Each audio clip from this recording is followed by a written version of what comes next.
And a good afternoon and welcome to Woodstock Academy, the Alumni Fieldhouse, as we have the Woodstock Academy Centaurs Gold Prep basketball team taking on the Chancellors from St. Thomas More. First of two games this afternoon, Mark Allard along with Brad Favreau. How you doing, Brad? Hey, Mark. Welcome aboard. Happy to be here. Welcome back. I think Great. you were here a little bit of a guest shot that you did in the first game between these two way back when in November. Yes. You remember that? We were in the corner. We were in the corner. That's where I belong, in the corner. Now we're at half court. No spectators allowed at games, but fortunately we do have the ability to broadcast live. So here we go. We are underway. Isha Mohammed picked it up for Woodstock Academy. Also out there for the Centaurs, Omar Cooper, who's right now actually Abdias Karkamo is in control of that basketball. Pipe Ajay is out there, along with Deshaun Gittins, who has a basketball right now, drives to the hole, puts up the running right-hander, and it's good. Deshaun with the first basket of the afternoon for the Centaurs. Before the shot. Looks like it was a foul before the shot. Oh, I didn't see the foul before the shot. Must have been on the floor. What happened to continuation? I thought for sure that would be a basket, but you're right, it was a foul. Instead, it goes on number 33, Riley Mulvey. That is his first of the game. So no basket for Deshaun Gittins. Good catch. I didn't think there was a foul on that one. Karkamo with the basketball goes to a Pipe Ajay. Ajay over on this left side. This is Julian Samaro. Samaro goes to the right side of the lane. Kick out. Got thrown it by Karkamo and out of bounds. So go back over to St. Thomas More. Mulvey out there for the Chancellors. Unfortunate, they only have numbers on one side of the jerseys, which always makes life interesting. Sean McCarchick is out there as well. And we have another whistle. And I think this is a mask issue, I think they're calling. Looks that way. Yeah, I think it was a mask issue. Corey Perkins also out there for the Chancellors. You mentioned the numbers, Mark. Interestingly enough, I see a 19 out there. It's like the NBA. Usually you just have it's usually under 5, like it's a 1-5 or a 1-4, so the officials can do the hand gesture, but we do have a 19 on the floor. We have an 8 that could come onto the floor as well, believe it or not. So I was trying to pick up some of the other names. Oh, yes, my favorite name is out there. Masaku Olawada-Malola, yes, is out there on the basketball floor today. By a vowel. Well, put it this way. It takes me longer when he scores. They're all the way down the other end of the basketball court by the time I announce his name. That's the way I look at it. We'll call him Masaku. How's that? It might work. Go by the first name, like Pele. I think they call him Damalola. They forget the Oluwada and go with Damalola, but we're going to go Oluwada-Damalola if I can get it out half the time, since he's got the basketball right now. Maybe I just do it that way. McCarchick threw it through. Sumaro picked up the loose ball, gives it over to Pipe Ajay. We're going the other way with Deshaun Gittins. Gold fell to St. Thomas More in Oakdale last night. Don't have a score for you. I just know that they didn't win. With the basketball is Karkamo. Karkamo well outside, gets a screen from Ajay. That's a big screen, let me tell you. Isha Mohammed with the basketball. Over on that right side, Samaro. Samaro working his way against Corey Perkins. Gives it to Ajay. Back over on the left side, this is Gittins. Gittins goes right around Ajay. Nice little pick that he got. No good. Rebound came down to Ajay. No good on the follow. Rebound comes down to McCarchick and over to Perkins. We're going the other way. A little sloppy in the early going here. And that was Oluwada-Malola who had that ball knocked out of his hands. Yeah, Perkins did go over. Backcourt cause. Samaro was in the midst of that one. Both teams playing very aggressive man-to-man. Well, when you're playing back-to-back like this, Brad, and I think you face this a little bit when you coach this team, you're playing back-to-back. Is it a little different the second time round? Well, it's interesting because you definitely get to know the personnel, and you definitely get to know the strengths of your opponents. There's a Gittins runner. This time, no foul. There's definitely an advantage to knowing your opponents. Obviously, the more times you play someone, the more you know their strengths and weaknesses, who their good outside shooters are, what some of their tendencies are. So, yes, I would say that that's very important. With the basketball was Kurt Bromley, put it up and home. So a tie ball game, 2-2. With the basketball, Samaro. Samaro to Pipe Ajay. Ajay on the left side. Deshaun Gittins goes around Bromley, right to the hole, left-handed, went from right to left. Right to left, they got it to go, and you're right, it should have been an and one, but they didn't get it. 4-2, McCarchick from 3 is good. Sean McCarchick out of Gretna on the Hudson, New York, or is it, I think, is it Something like that. Groton on the Hudson, Croton on the Hudson. Something to that effect. Groton on the Hudson. Groton on the Hudson. I was thinking that's what I wrote. I was pretty sure it was Groton on the Hudson. So St. Thomas More, 5-4. Now that we got our geographical lesson for the day. I believe he is the son of the former Fordham coach, Nick McCarthy. I would agree that to me. Guttins with the basketball to Samaro. And a jumper for Pepe Ajay, no good. Rebound comes down to, I think, McCarchick with the nope, not McCarchick. It was Bromley with the basketball. Bromley right to the hole. Running right-hander puts it up and home. Well, so much for the slow start. Yeah, the pace has picked up a little bit here. Both teams are attacking the rim. And we have a foul. Yeah, that was an and one. Yep. So the foul went instead. I think it was on 31, Carcamo. Or was it 41? 41, Isha Mohammed, who picked it up for the Centaurs. 6'9.5" forward center out of Nigeria. Picks up his first foul. And to the free throw line will go Bromley out of Plantation, Florida. 6'5". Welcome to Connecticut. I'm sure you love the snow. Snow and rain. Today's one of those cold and raw days. Oh, it's awful out there. I don't mind being in here broadcasting a game on a day like this. 8-4 it should be, I think, not 7-5. They gave the point to the wrong side. Up ahead is Abdias Carcamo from three. Got it! Abdias Carcamo. 8-7. No, they haven't. I don't know what they're doing up there. There we go. Now we got it right. With the basketball, Corey Perkins. Perkins and underneath and a foul underneath. That one might have gone on Ajay. Pepe Ajay picks up his first. 6'6" forward out of Alberta, Canada. You talk about a guy who gets the most out of his body and his talent is Pepe Ajay. He works hard. Strong individual. Works hard. He works hard. If he can get some consistency to his game around the rim, he's going to be awfully, awfully tough. Oluwata Malalu had it knocked out of his hands and out of bounds, and it'll stay with St. Thomas More. 16.5 to play first half. Right to the hole is Brimley. No good rebound. Mulvey puts it up and home. And a 10-7 lead for St. Thomas More after that 2-point bucket by Mulvey. With the basketball, Omar Cooper, who's into the basketball game. He, Carcamo, and Samaro are in the backcourt. Ajay and Tyree Kettner, who now has the basketball up front. Cooper. A little stutter step through it, deflected by St. Thomas More. I think the last man to get a hand on it was Perkins. And it'll go back over to the Centaurs.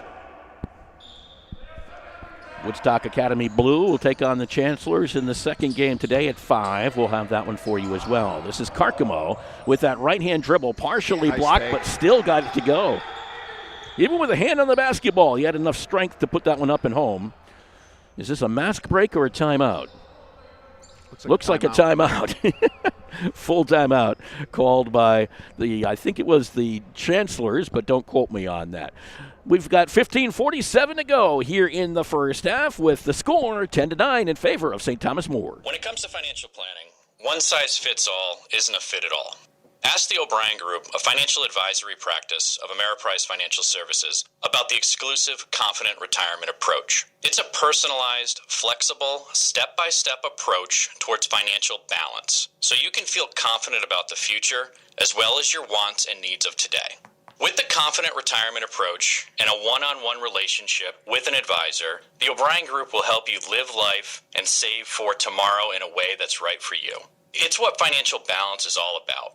So call me, Pat O'Brien, today at 860-208-9913. My office is conveniently located above the Shopper's Guide in downtown Putnam, Connecticut at 66 Main Street. The Confident Retirement Approach is not a guarantee of future financial results. Investment advisory products and services are made available through Ameriprise Financial Services Incorporated, a registered investment advisor. Ball knocked away at half court from Perkins. Might have been a reach-in foul, and it will be against the Centaurs. So St. Thomas More will get the ball back. That foul, I couldn't tell if it was against Carcamo or it was Carcamo. Okay, his first on the 5'10" guard from Brooklyn, New York. Perkins with the basketball, brings it up the floor against Cooper, knocked away, got it back. Gives it up to Bromley. Bromley's jumper from inside. Nope, that was outside the arc. A three-pointer for Bromley. He's very tough off the dribble. He just pulled up right on the dime right there. No, they're going to. No, that was a three-pointer, right? It was 10-9, and it should be 13-9. We'll get it. With the basketball is Deshaun Gittins. Gittins, top of the key. Gittins drives through, puts up the runner. It's good. It might have been overruled over there, too. You don't know that. You know what I'm saying? Yep. And I think it might have been the case where one official overruled the others, 12-11 in favor. You got it as a 2? Yep, put it as a 2. I thought it was a 2 myself, to be absolutely honest. I thought he was well inside of that arc.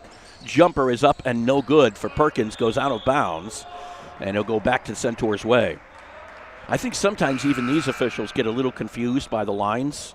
That gold line out top. Yep. And that's hard to see a little bit. You get that black line and you just assume that that's the line we're looking at, but it's way out here. So it's 12-11 in favor of St. Thomas More. Omar Cooper with the basketball comes up to half court. Guarded by Perkins. Cooper with that left-hand dribble after the spin, back to the right. Good defense by the Chancellors. Knocked away. Perkins got around it, stole the ball, gives it up. Up ahead is Bromley, and he was blocked from behind by Gittins. Oluwato Malado was blocked by Mohammed, and it goes out of bounds back to the Chancellors. Okay, got a foul on Gittins. Oh, is that what it is? Okay, yep, Gittins picked it up. Good pickup by Good you. hustle. Good hustle getting back. Oh, yeah, great job. A little bit too much dribbling up top there by the Centaurs. Bromley to go to the free throw line. Kurt Bromley. His first free throw is up and no good. This team lost a couple of players last night. I think it was Michael Peretta, or is it Sean Walsh and Chris Mellis, I think, actually went down, those two. A couple of injuries in the game last night. That's tough when you lose 2 players in one game. Yeah, in this day and age, you can't afford to lose anybody based on, because you never know with all the other stuff that we've been talking about for a year.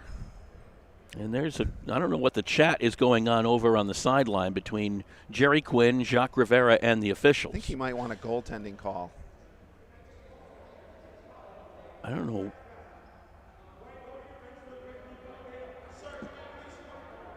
So the gold and the blue, the white, the Chancellors and Centaurs are being sent to their respective benches. I'm not sure exactly what the conversation is.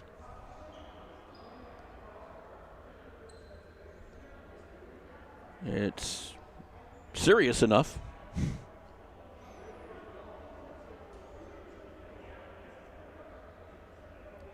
Jacques Rivera explaining what he thinks is going on. Well, while this is going on, we're going to take a break.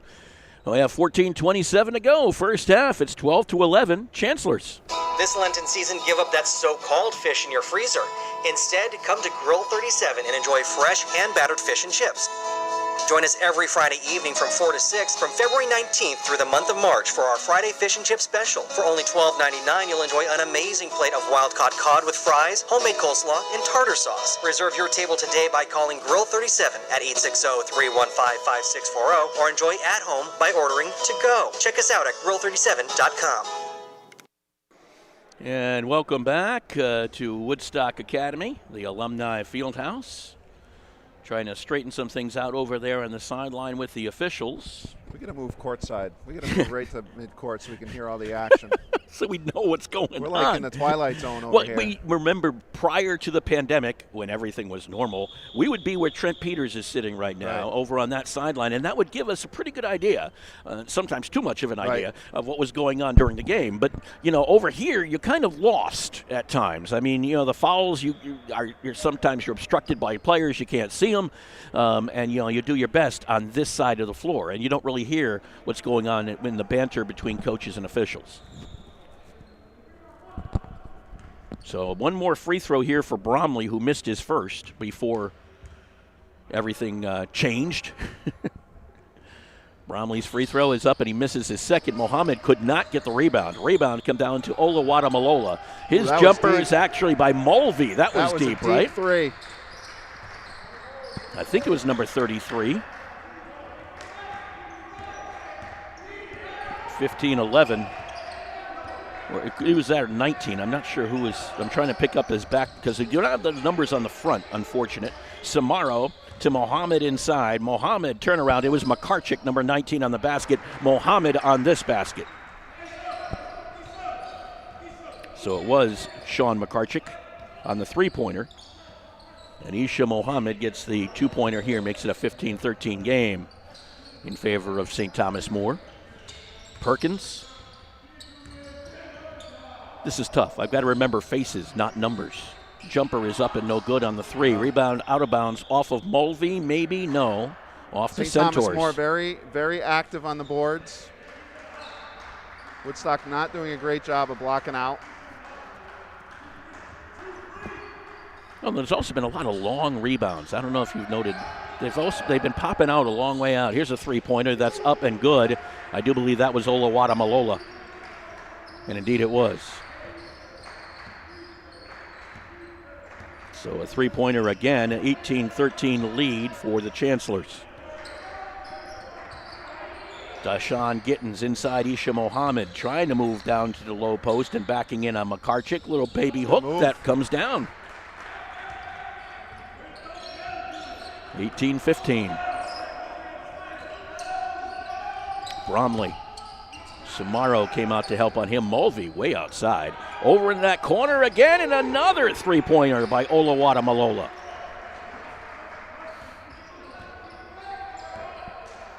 (21-15).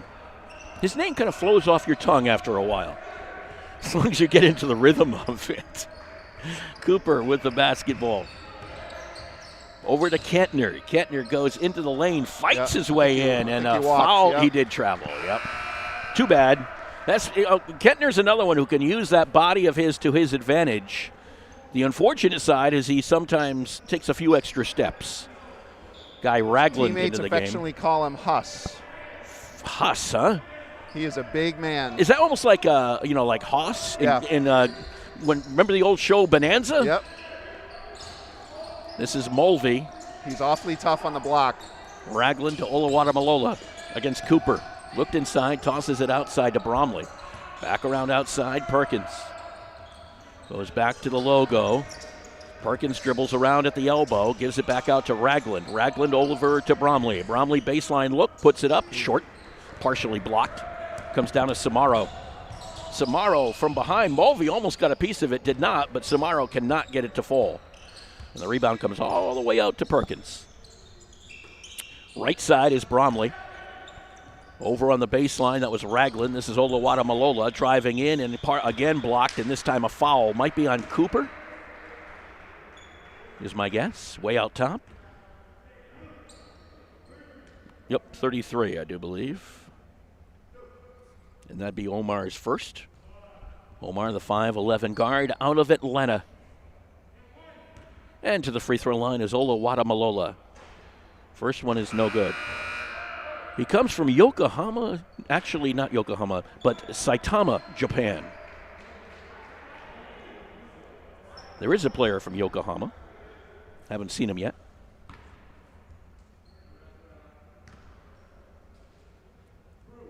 One more free throw attempt here. This one's good. 22-15 in favor of the Chancellors. With the basketball, the Centaurs in the backcourt. They bring it up with Carcamo. Carcamo quickly to Kentner. Kentner, and that ball was taken away from him. He got it back, and he said, I'm just going to go right to the hole with this thing. 22-17. With the basketball was Desmond Claude. Out to Mulvey. Mulvey's attempt at a three is no good. The rebound to Samaro. Well, actually, Dashawn Gittins with the basketball. Jerry Quinn, a legend over there from St. Thomas More. He's been around a long time. Forever. And off the foot of Gittins and out of bounds. Has been nominated for induction into the National Basketball Hall of Fame. Has not been officially chosen, but he's been nominated, which is pretty cool. Just Great to be honor. Nominated. With the basketball is Claude around this left side. Top of the key, Perkins. On the elbow, Ragland. Back outside. They work it around outside. There's that number 8, Taku Youngblood.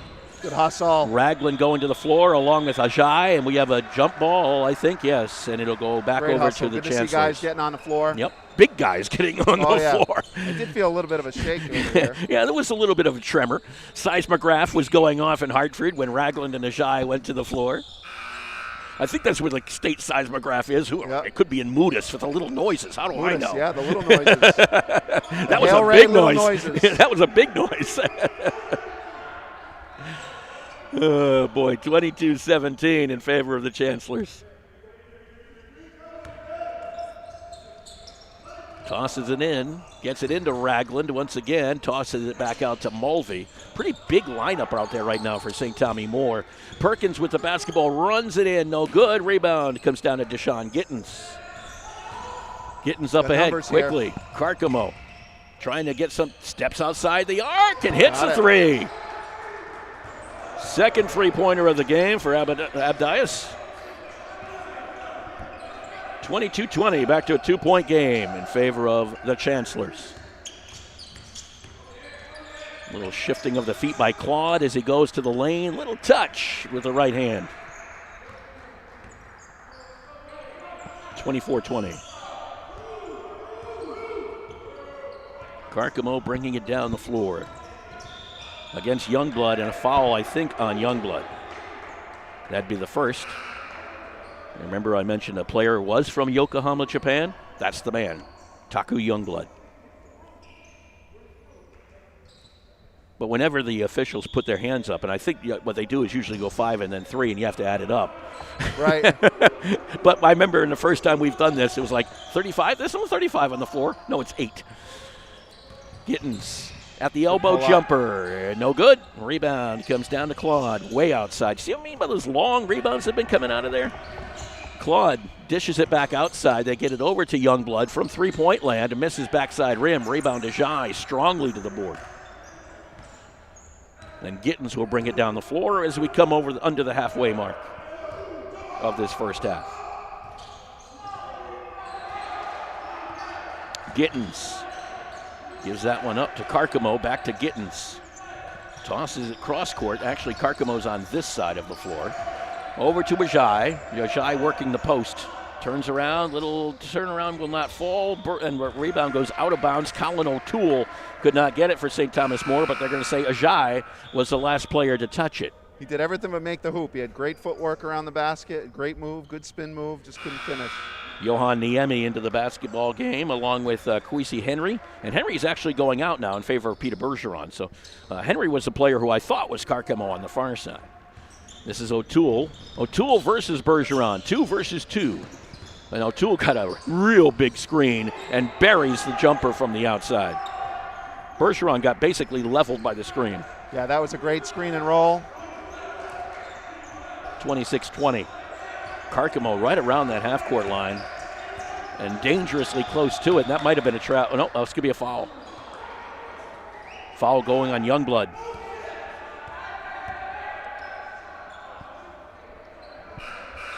That'll be his second, I do believe. Yep.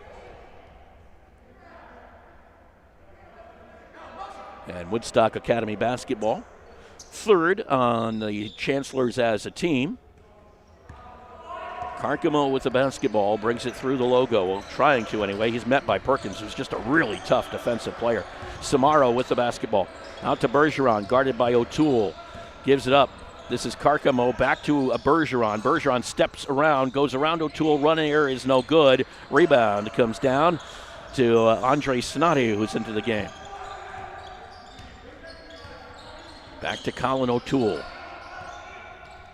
To Snoddy. Dishes it off. Ragland up high. Over to Claude. Claude trying to drive by Samaro. Kicks it back outside. Ragland, kind of a lazy pass that was picked off by Samaro.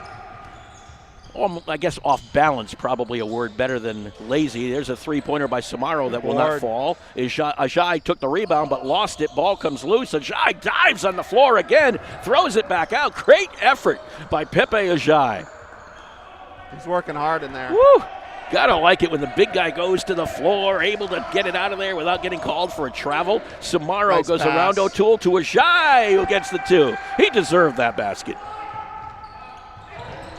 26-22, another steal by Woodstock. Carcamo to Samaro. Samaro baseline move. Ragland reached in and got the foul, I think. No, baseline. He knocked it off of Samaro, went out of bounds. I think he might have missed that one. I agree. I thought Yeah. Ragland reached in.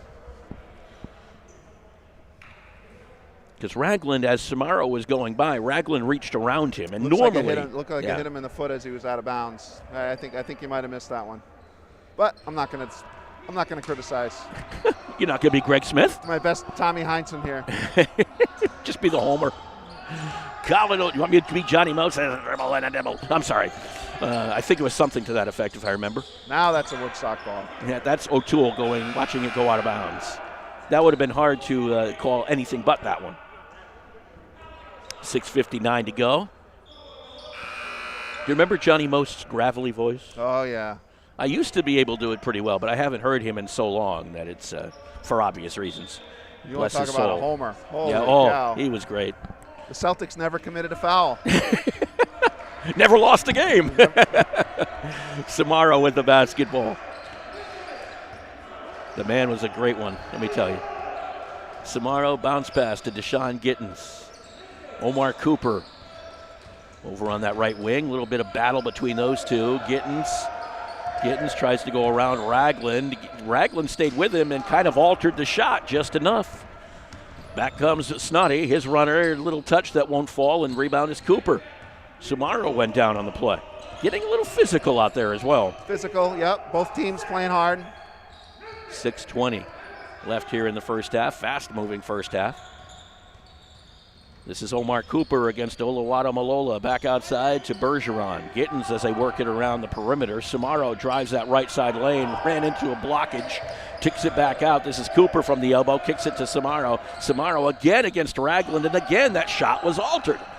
Ragland, I don't think got anything, but he altered it enough. Claude with the basketball. Back to Ragland, almost a travel. Claude in the logo. Oluwatu Malola looks inside, back outside. This is Claude. Kicks it back to O'Toole from three-point land, missed everything. All the way out to Samaro. Samaro says, maybe we should slow this down for 10 seconds. See if Woodstock can get a shot early in the shot clock. They've been forced to take some off-balance shots as the shot clock went down the single digits. Good point. Foul up top. St. Thomas More really cranking up the defense here. O'Toole will pick it up. The first on the player from Gibsonia, Pennsylvania. Can't say I've ever heard of Gibsonia. Greg Smith is a native Pennsylvanian. He might know exactly where Gibsonia is. I wonder if it's anywhere near to Ansonia, you know? Somewhere in the mountains. Everything's in the mountains in Pennsylvania.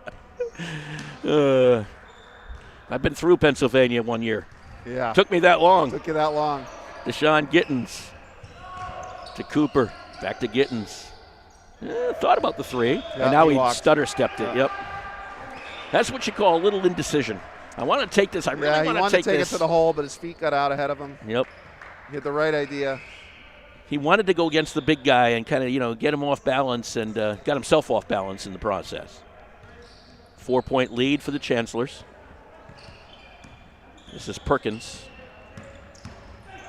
Gives it up to Youngblood. Youngblood over the top of Mohammed. Rebound inside by Snotty. Can't get it to fall. Tips it back out. Claude got that long rebound. Knocked away by Bergeron. Claude gets it back. Knocked away again by Samaro. Samaro drives to the hole against three Chancellors. No good. Ball goes out of bounds off Perkins.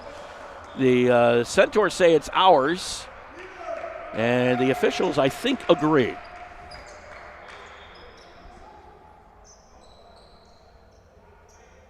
And more of a discussion. As Samaro will go to the sidelines, Carcamo will come back in. And now it's a discussion of who's going to take the ball out. And it'll be Bergeron.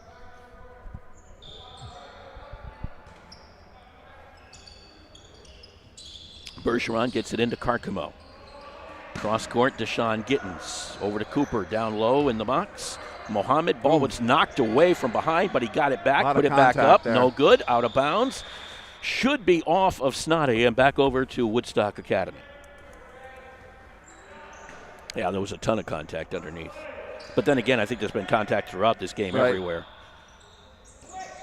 Bergeron will take it out again for the Centaurs. Carcamo will come out and retrieve from 3. No, not the third one yet. Ragland on the rebound, up to Perkins. Perkins, a nice little between-the-leg dribble there. Perkins kicks it over to Ragland on the baseline. Actually, it's Snoddy on the baseline. This is Youngblood. Oh, and that's driving through his quad block, exactly. Good defense by Woodstock there. I think Deshaun Gittins was the man who got that one. Carcamo. Tyree Kettner sent to come back in for the Centaurs. Carcamo to Deshaun Gittins from 3. No, front side rim. Mohammed can't control the rebound. Almost tipped it back up and in. Ball came back down. Here comes Perkins just inside the elbow. No good. Rebound Mohammed. Quickly gives it to a guard. You like a big guy who says, I don't want to dribble this thing. I'm not bringing it down. Carcamo brings it over half court and a timeout, I think, called on the floor. We'll take a timeout as well with the St. Thomas More Chancellors in the lead, but not by a heck of a lot. 26-22 over the Centaurs. Woodstock Academy fans, the Centaur Shop is the place to go for all blue and gold apparel. Shop the latest collection of hoodies, tees, sweatpants, shorts, and more on shop.woodstockacademy.org or visit us in person at the Centaur Shop, located on the south campus of the Woodstock Academy.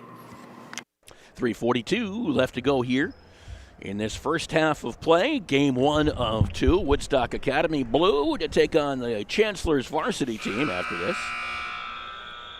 And there are all sorts of different names that are out there with prep basketball because you have so many different teams. We have blue and gold. The Chancellors have prep and varsity.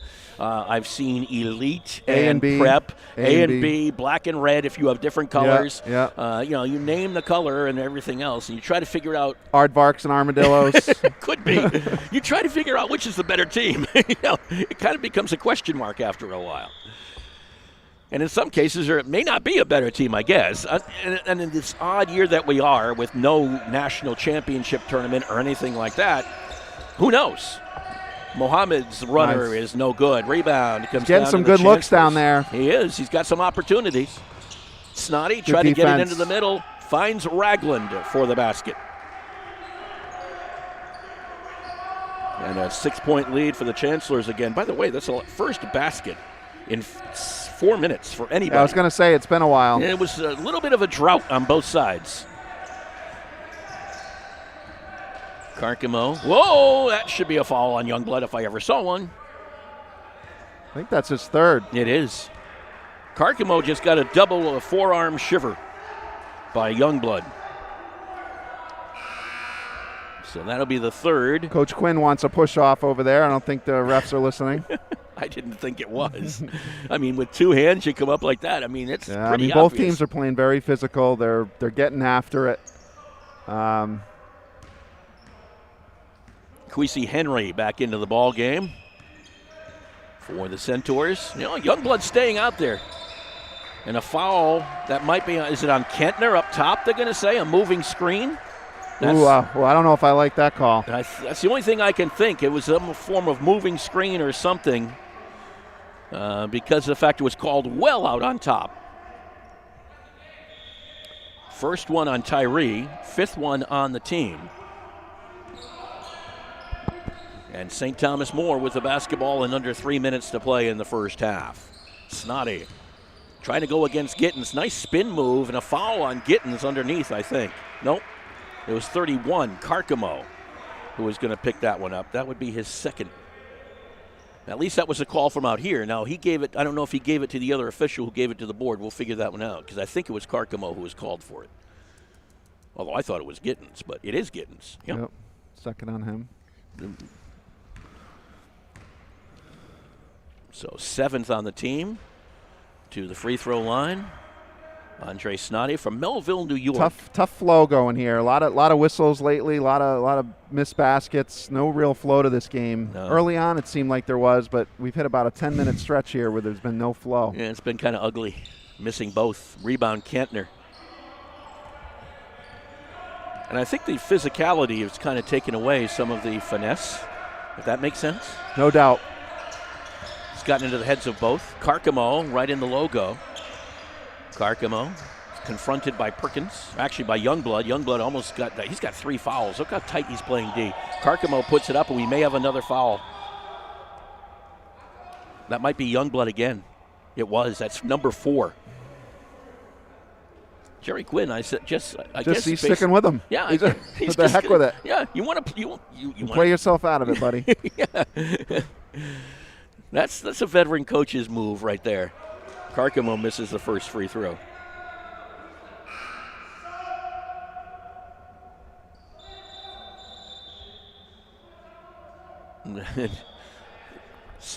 Jacques Rivera's got half of his team over there that they're talking to right now. They're going to all go in the back, forget the rebound. We knew he was going to make it. Yeah, everybody had faith in Abdias. Then he made it. 28-23. Perkins with the basketball. To the elbow, kick it back out, kick it back to Perkins. Tried to get it through, but Gittins got his arm in. Ajay picked up the loose ball, back to Gittins. Gittins over on that right side, Carcamo back over to Gittins. He'll pull it back out. Little high screen and roll coming here. I would run right at Youngblood. I really would. Oh, Kentner. There it is. Kentner nice. Just spun on him and nice put it job. up and home. Yep. 28-25. Kentner did exactly what was called for. Get up there, get behind Youngblood, prevent him from doing anything, and they just gave it right back to the big guy. Perkins swings it around right side. Claude at the free throw line with Snoddy. He threw it away. That one was knocked away by Gittins again. It's been in the passing lanes. Here's Henry in the logo for the Centaurs. Bounce pass inside to Ajay. Ajay spins back to his left, puts it up with his right. No good. Rebound. Kentner on the other side. Back up with it. Nice job. How about that for some pretty, a lot of beef in the middle? He's giving him a little bit of a lift here. Timeout called by the Centaur. Coach Rivera wanted an and one on that one, I think. Oh, I think it's the Chancellors who called the timeout. 1:08 to play here, first half. Fresh. That's the thought that goes into everything that Grill 37 Putnam Road in Pomfret serves. Grill 37 takes pride in every step of bringing a delicious meal to your dinner plate. All steaks are certified Angus beef, hand-cut in-house. Grill 37 takes the time to make all of its soups, stocks, sauces, and dressings by hand. Nothing comes from a can, and it's a difference you can taste. It's Grill 37 Putnam Road in Pomfret. Go online to grill37.com or for reservations, call 860-315-5640. Grill 37, just minutes away from the Woodstock Academy and a proud supporter of Centaur Nation. Got a close one here in Centaur Nation, 28-27. I think about the 4-minute mark, I said this game had no flow, and now all of a sudden it's been kind of back and forth, a lot of action, a lot of good offensive sets that Woodstock's run. Nice pick and roll. You got to like that combo of Kentner and Ajay down low. That's going to cause the Centaur. Yeah, they definitely have a matchup advantage size-wise. And Woodstock's guards can shoot the ball so well that it's very difficult to leave the guard on that pick and roll. Snoddy to Claude. Knocked away again, this time by Quincy Henry. Little 1-3-1 kind of mixed them up a little bit. Yep. Henry got a hand on it.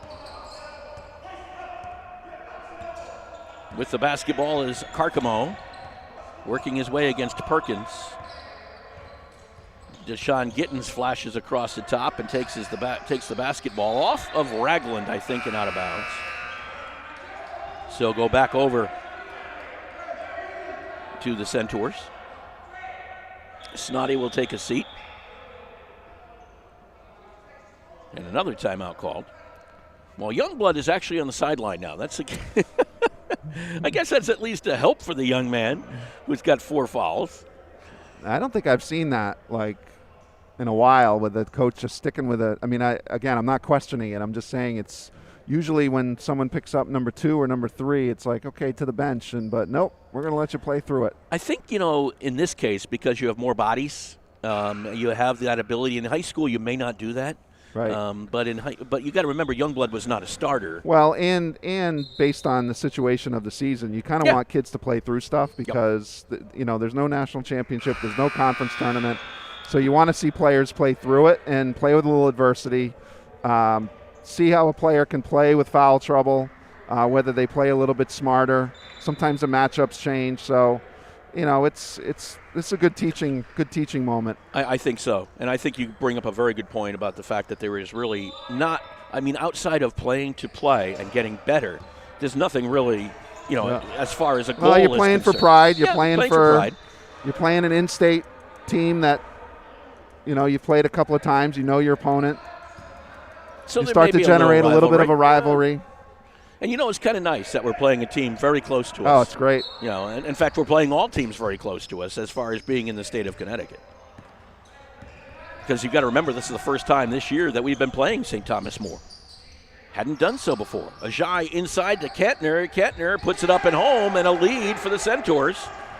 Off the three. Got 8 points off the bench. And third consecutive basket. Another timeout. Third consecutive basket for Kentner. Huss is giving him a little bit of a lift here. I think he has. What's that, six points in a row? 6 points in a row. All within 2 feet. You're right. He hasn't. He is, well, he did work for one of the baskets. Oh, he's not. I'm not saying he's not working. I'm just saying he is awfully tough in that area. If you let him get low like that, there's no way you're stopping him with that body and that strength. A 9-2 He's run left-handed. right now. He's left-handed, which Yep.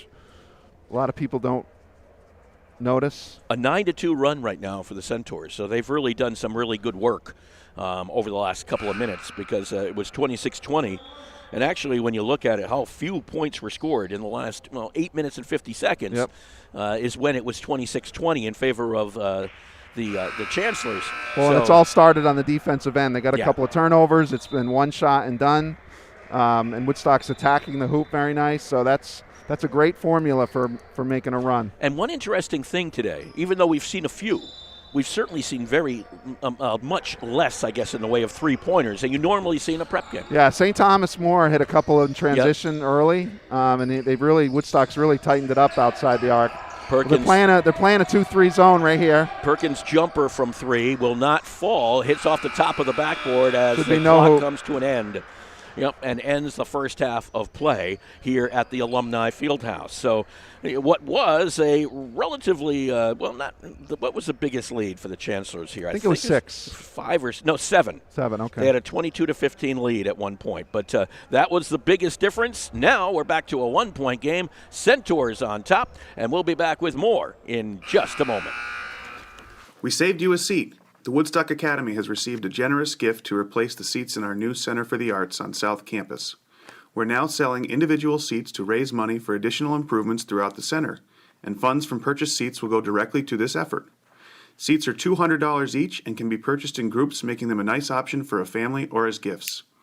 Each seat has the opportunity for custom recognition that will be displayed in the armrest. Seats can be purchased online at www.woodstockacademy.org/save-a-seat. That's www.woodstockacademy.org/save-a-seat.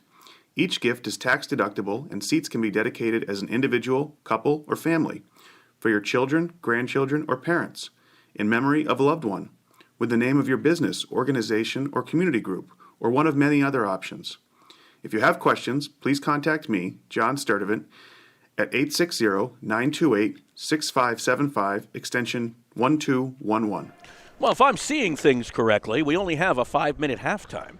Yeah, it looks like they're, that I think that's a kind of common. You see that with a lot of the high school stuff, and even in the fall, you saw them just kind of flip sides, take a quick break, and get back at it. Given that, let's have some halftime statistics with Brad Favreau. Let's go to St. Thomas More to start. O'Toole's got 2 points. I'm going to say this gentleman's first name. Oluwata Malola. All right, you can say that. He's got 6 points with 2 threes. Desmond Claude, I can say that name pretty good. You go. 2 points. And Sean McCarchick, 2 3-pointers for 6 points. And looks like Kurt Bromley, 2, 4, 6, 7, 8 points on, and Guy Raylan with 2, and Riley Mulvey with 2. For Woodstock, Deshaun Gittins has 6 points. Abdias Karkamo has 7 points. Isha Muhammad, 4 points. And Pip Ajay has 2 points. And Tyree Kantner had 8 points, all of them off the bench, and as you alluded to before, 6 in a row to end the half.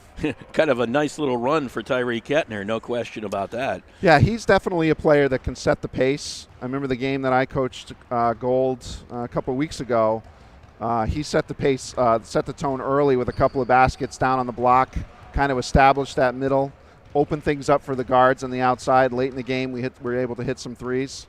So it's always a good thing to get the big man rolling. Oh, no question about that. And if you can dominate the inside, it's going to be a lot better for the second half. Now, I don't know what happened up there because I see second half 0-0 right now. So I don't know if they're correcting a score or whatever. But again, we're on the other side, so I'm not sure. So we're going to take a short break. We'll be back with more from the Alumni Fieldhouse in just a moment. My junior year, I took engineering and architecture, and I discovered an interest that I didn't know was there. I feel comfortable trying new things here at Woodstock Academy because of all the opportunities my teachers have given me. At the Woodstock Academy, students are empowered to explore their interests and discover new possibilities. We offer over 230 courses taught by highly qualified faculty, along with numerous activities, distinguished fine arts program, and competitive athletics. Learn more at woodstockacademy.org/future centaurs. See you there. See you there. When it comes to financial planning, one size fits all isn't a fit at all. Ask the O'Brien Group, a financial advisory practice of Ameriprise Financial Services, about the exclusive Confident Retirement Approach. It's a personalized, flexible, step-by-step approach towards financial balance, so you can feel confident about the future as well as your wants and needs of today. With the Confident Retirement Approach and a one-on-one relationship with an advisor, the O'Brien Group will help you live life and save for tomorrow in a way that's right for you. It's what financial balance is all about. So call me, Pat O'Brien, today at 860-208-9913. My office is conveniently located above the Shopper's Guide in downtown Putnam, Connecticut at 66 Main Street. The Confident Retirement Approach is not a guarantee of future financial results. Investment advisory products and services are made available through Ameriprise Financial Services Incorporated, a registered investment advisor. Welcome back to Woodstock Academy. Okay, I am totally lost. Do over. 0-0. I am totally lost. I have no idea what we're doing here. I think they're trying to sort it out. I think something might have come unhitched over there. I'm assuming that is the case. Mark, remind me, we just heard that a commercial from Pat O'Brien. Remind me to tell you a good Pat O'Brien story. I will do so during the broadcast. Yeah, we will. We'll get that one. We'll get that one in for sure. Maybe during one of these timeouts, we'll have a chance to do that. Pat O'Brien, one of our newest broadcast sponsors. We thank him very much. O'Brien Financial Advisors. Okay, I am totally lost. We have 0-0 on the scoreboard. So I'm assuming. Maybe they're just playing two halves, just trying to. I have no idea what they're doing. So I'm assuming you're right, that this is some form of scrimmage type thing. Now we have 0-0. Hey, they're jumping again too, so. Yeah. So apparently nothing surprises me anymore. I'm just going to sit back and say, okay, whatever. Are Here we go. We're going to play three halves? We're playing basketball. That's what we're doing. Sean McCarchick with the basketball. Maybe that's why there were 4 fouls on Taku Youngblood. It didn't matter. Okay. Mulvey gives this one up to Perkins. Oluwata Malola. Bounce pass inside, knocked away, picked up by Samaro. Samaro with the basketball against Perkins. Nice little screen by Ajay. Here it is. Nice Down screen and low, roll. Pepe Ajay. That's been the bread and butter. That screen and roll. With the basketball, Mulvey. Mulvey down low, kicking it back out. This is Oluwata Malola. Back outside, McCarchick. No good. Rebound comes down to Gittins. And he'll give it up to Carcamo. Carcamo will bring it down the floor. Samaro with it. Ajay comes out to give him a little help. Missed him. Ajay cross court to Sean Gittins. Gittins goes to his right side, gives it up to Carcamo. Carcamo, bounce pass inside. That's a Gittins 3, no good. Rebound comes down to St. Thomas More. Perkins stops, pops inside the arc, and it's no, yeah, it is good. Yeah, it came down. The friendly roll. In the opponent's gym. That's not allowed, is it? No. I didn't think it was. Samaro just kind of slapped aside the arm of Perkins. Gave it up to Gittins. Nice Gittins' pass. little toss to Isha Mohammed. I don't think he was ready. Nope. He has that nice little baby hook. Ajay, look at him get in there and fight for that basketball and win the battle. Back into the corner, Deshaun Gittins from 3, buries it. Deshaun Gittins with a 3-pointer. So 5-2 in favor of the Centaurs. Underneath. Ooh, caught his own pass. Yep. Yeah, travel. he did. Yep. Caught his own. Great defense by Woodstock there. You don't see that very often. You don't. He was open. Well, he probably was. They don't let you pass to yourself. Well, why not? He didn't say I couldn't do that. Bromley to Bromley. Carcamo with the basketball. Bringing it up the floor. Carcamo looks at Deshaun Gittins. Sumaro flashes the lane, comes in, bounce pass inside. Mohammed had kicked out of bounds, and I think Perkins took the worst of that as he was hit in the mouth. Timeout called, and Jerry Quinn wants a foul in the worst of ways. And he's not very happy with that, that's for sure, as he is letting them know. Okay, so you had a Pat O'Brien story, am I correct? So when Pat O'Brien first came onto the scene, freshman here at Woodstock Academy, I was Jimmy Nome's assistant coach here. Mm-hmm. And Pat was part of the freshman team. And we had a triple header down in Norwich. So we all traveled together as a program, freshman, JV, varsity. Freshman has a game, freshman wins by a bunch. Jimmy says, those guys are playing pretty good. Let's bring him and Schreier up for the JV game. Keith Schreier, yep. Keith Schreier. So they play the JV game, play out of their minds. Jimmy's like, we're struggling, we're rebuilding. Let's give them a varsity uniform. They played 3 games in one day, and the rest is history. Never left the varsity after that, did he? Next year, we ended up winning the QVC tournament when Steve and Jan came over. Yep. And an interesting little tidbit that a lot of people don't know, I was his coach here for freshman, sophomore, junior year. Pat's senior year, I was at Ellis as the varsity coach. And who did he score his 1,000th point against? You. That would be me. It was kind of poetic. It was nice to see a kid that I liked an awful lot, and a kid that I had coached, and he scored his 1,000th point on us. And of course, they were beating the heck out of us in the gym. And Steve came over to me. He's like, "Pat's going for his 1,000. Do you mind if I leave him in?" I said, "Absolutely not." Of course.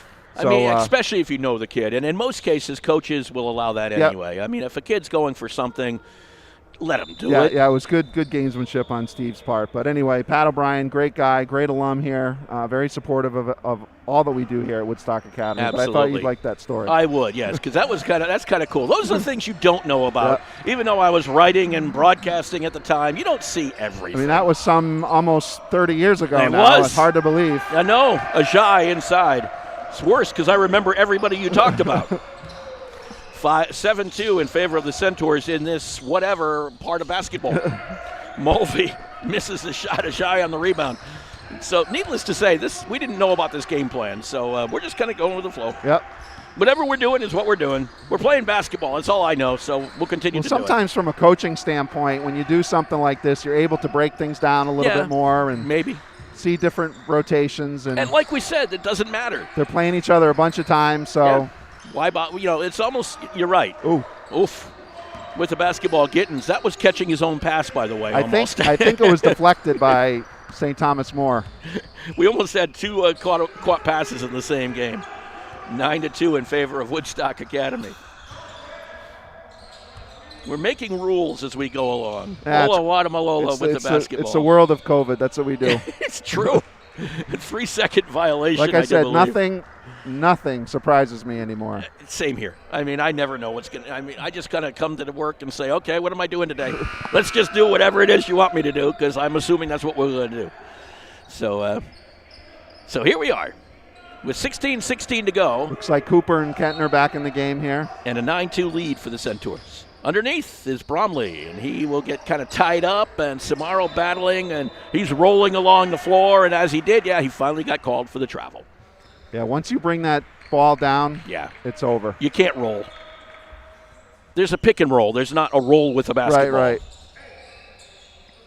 A little bit of water on the floor. Trent Peters. Most valuable player in the Woodstock Academy Athletic Department. Trent Peters doing the job. He's got the sweat towel. Got the shorts on, ready. I think he still feels he could play. And the problem is he probably could. Us, not so much.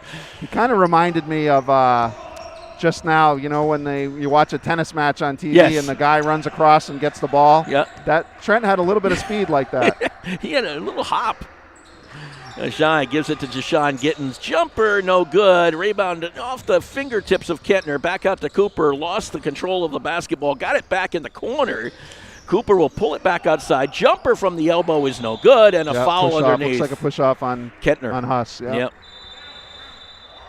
And that'll be I don't know. I guess they'll say the second. No, the first on Kettner. So we're going to go back. We're going to wipe out all fouls. That is his second. Unless we're counting different halves. Yeah, we're wiping out fouls. So that's why Youngblood was playing as much as he did, because it didn't matter. We got a technical foul, looks like. Yes, we do. Olawada Malola will go to the free throw line on the tech and hits it. One more tech free throw here. Second one is up and no good. And it'll be St. Thomas More basketball. Lots of discussions between coaches and officials today. Yeah. As much as we say this is, they're not playing for a lot, the coaches certainly look like they're playing for a lot today. Because there's been many a discussion between the sideline and the stripes. St. Thomas More basketball, 6-point deficit. This is Perkins. Over on the right side, looked at Olawada Malola, back outside to McCarchick. Mulvey dumps it down low. A foul on Samaro. I think that was on Julian, Yep. So first. And to the free throw line will go Bromley. Starting to hit that snail's pace that we hit in the first half. We hit this time. It's like it hits a wall. Everybody had been going at it for hard for a while, and now it's a little bit sloppy. Bromley hits the first.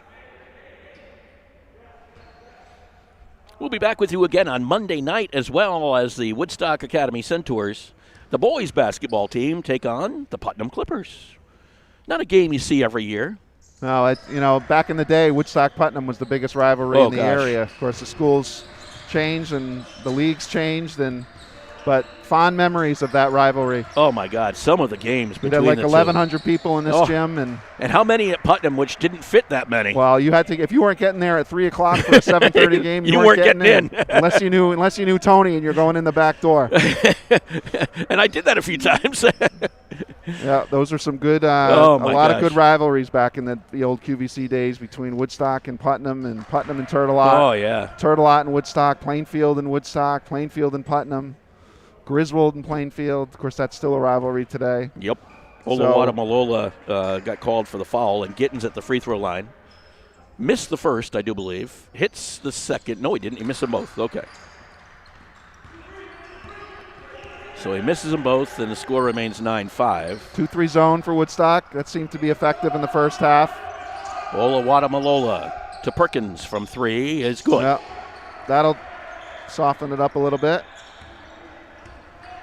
9-8 in favor of Woodstock Academy.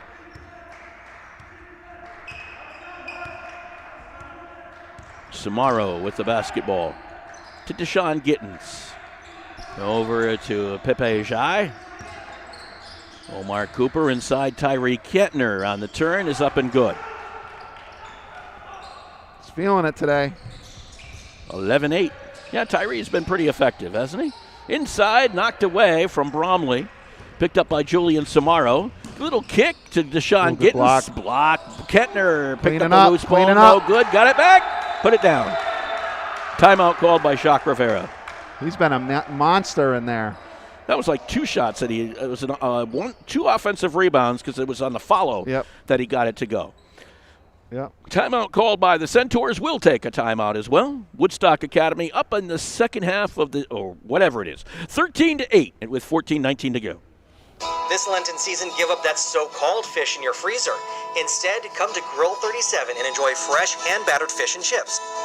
Join us every Friday evening from 4 to 6 from February 19th through the month of March for our Friday Fish and Chip Special. For only $12.99, you'll enjoy an amazing plate of wild-caught cod with fries, homemade coleslaw, and tartar sauce. Reserve your table today by calling Grill 37 at 860-315-5640 or enjoy at home by ordering to go. Check us out at grill37.com. Welcome back to Woodstock Academy on this Saturday afternoon. A little wet and chilly outside today. That might be the understatement of the year. Yeah, we definitely got a good view here being inside. It's one of those days where you sit in your recliner with a blanket and take a nap. Yeah, you don't want to go out and broadcast a soccer game today. Although we've done those in this kind of weather. Yep. There's no question about it. And lacrosse and football and some spring time games. You never know. It's New England after all. Hard to believe spring season's almost upon us, and here we are only in game 4 of the high school season. There's a jumper from 3 that's good. I think that's McCarchick, or is it Mulvey? It's McCarchick, number 19, who got it. 13-11 in favor of the Centaurs. Samaro with the basketball over to Deshaun Gittins. Pepe Ajay to Gittins. Top of the key for 3. He got it. Deshaun on a 3-pointer. 16-11 Woodstock Academy. Well, this game is a little bit more Woodstock-oriented, I guess you could say, than the first game was, if that's what game. I guess we're going by games. 3-pointer is no good. Back outside to Mulvey. His 3 is good. Big guy with some range. Mulvey stands 6'11". But in this day and age, even at 6'11", you better have range. Yeah, I think that's been kind of the norm the last 5 to 10 years, where a big man can face up, and so they can't double you on the block. So you take the big man away from the basket, and so guys and girls have really learned how to hit that 12 to 15 foot jumper, and sometimes even deeper. Oh, yeah. I mean, one of the examples I like to go to is Jonquel Jones from the Connecticut Sun. She has some really good range to her. And she can really, like you say, pull out the defense. Now you're left with, if you're going to guard Jonquel with a guard, your center is going to be dealing with guards underneath. Yeah, you have a mismatch, absolutely. So you got issues. So that's exactly what could happen there. You'll put Mulvey up top. I also think there's a little influence from Europe. Yep. In that whole process. Well, the big guys play outside. And the NBA has really moved towards that, too, where big guys are shooting threes. Because of the European influence, I think. The big guys play outside a lot in Europe, and now they're starting to here. You hope that they don't fall in love with being outside, because where they earn their keep is in the paint. Exactly. Well, these days, the numbers used to be 1, 2, 3, 4, 5, and they're so interchangeable now. Yep. It's hard to tell who the 3, who the 4, who the 5 is sometimes. Underneath, that was missed by Claude. It came back down as he getting mugged out there was Johan Niemi, as he had hands all over him. Let's put it that way. So Niemi will take it out for the Centaurs to Cooper. They did call a foul on Desmond Claude. That'll be his first and the team's 4th. Shouldn't be a big deal in this whole scenario of playing halves of basketball. Gittins puts it up, it's no good. Good hustle. Flying in, it was Niemi, could not get to the basketball. Olawale Malati, foul on the floor against Gittins, raising his hand. That's either his 3rd or his 1st. His 1st, I guess. I don't know. Oh, man. The wonders of 2020 and 2021. Oh, make it go away. Please. Please. I've had my fill. Yep. Can I get off this carnival ride? McCarchick That was Taj Childs is making his first appearance of the game that I've seen him anyway. Mulvey inside. Guess what? He can work inside the paint, Yeah, too. nice little touch. Yeah, missed it. Sumaro up ahead. From just inside the arc, I think. Missed it. Mulvey on the rebound, fouled from behind by Mohammed. I think that's the first on Mohammed. It is. Okay. Oh. With an asterisk. Yeah. Oh. What are we doing? Oh. I just see 11:40 up on the clock. I don't know if we're going to have a third half. We might. I mean, at this we're point. Here. Where are we going? We're not going anywhere. Got nothing else to do. At this point, why not? I don't know. With the basketball underneath, spinning around and getting the basket was Claude. 16-16. Sumaro. This is Niemi. Cooper drives through, puts it up, no good. Rebound Niemi, no good. Rebound Mohammed on the follow. Isha Mohammed gives the Centaurs back a 2-point lead. Like to see him attacking the glass there. 3-point, no good. Rebound comes down to Kwesi Henry, who's back into the basketball game, up ahead to Omar Cooper. Cooper dribbles around. We'll give it back to Henry. Jumper from three-point land, no good. Rebound comes down to the Chancellors. Here's Claude. Up ahead to Childs. His jumper, no good. That one from about 16 feet away. Back outside, McCarchick from three. They're just jacking threes. Well, they're not getting a lot of them. Neither side, really. Yeah, they're not getting St. Thomas More isn't really getting good looks at those threes. They're just sort of. Although I have to say there's been 5 in this half. So there's been more than I thought there were, to be honest. Henry. Back outside to Cooper. There were 3 in a row. A couple by St. Thomas More right about the 14-minute mark, about 4 minutes ago. Ooh, I think Sumaro kind of reached out and kind of pushed a little bit. Might have been a little bit of an embellishment there, but second one. There was enough contact to worthy the whistle. Yeah, I will say there were some dramatics on the other side. Yeah, but I think that's the right call. Because he went about 50 feet. You did kind of give him one of the forearm shiver. He did. 10:01 to go here in the second quarter. With the basketball. Over to the right side, jumper by Mulvey again is short this time. Sumaro does a great job of boxing out and it could not get to the basket. Great job by Sumaro. Just got in the way of Claude to the point where he could not do anything. Well, we got a timeout on the floor. 18-16, Centaurs. Woodstock Academy fans, the Centaur Shop is the place to go for all blue and gold apparel. Shop the latest collection of hoodies, tees, sweatpants, shorts, and more on shop.woodstockacademy.org or visit us in person at the Centaur Shop, located on the south campus of the Woodstock Academy. My bad. Thank you, Brad, for that correction. Kwesi Henry out of Oak Park, Michigan. That's what I'm here for. There you go. To be the thesaurus. The thesaurus. Ooh. We'll take pronunciation and definition at any time. I mean, I'll tell you, the Olawata Malola, they said it a little bit differently than that, but I'm looking at it. Now you're just showing off. Yeah, I just wanted to prove I can say names. Once in a while. But sometimes when they're told to me, they're told different than what what it's supposed to be. The phonetics don't really jive sometimes. No, they don't.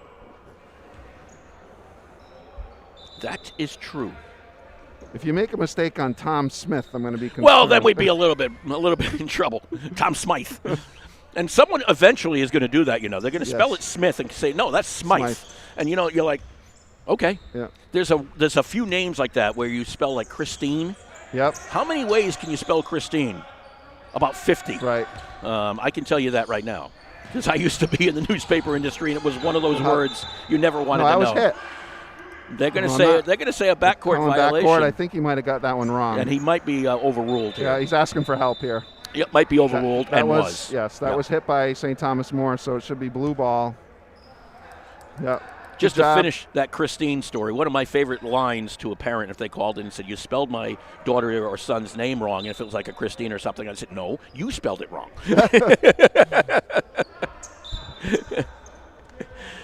It was a joke, mind you. Good job by the officials getting together and getting it right, because that's the bottom line. Carcamo to Samaro. Double team. Around Claude. Got some help from Mohammed, and Bergeron could not handle it, but it went off of Childs and out of bounds. So go back to the Centaurs. Samaro with the basketball. Samaro dribbles through the trap like and an offensive foul. Yeah, I think he hooked him. That'd be the third this game on Samaro. Yeah, I think you got that right.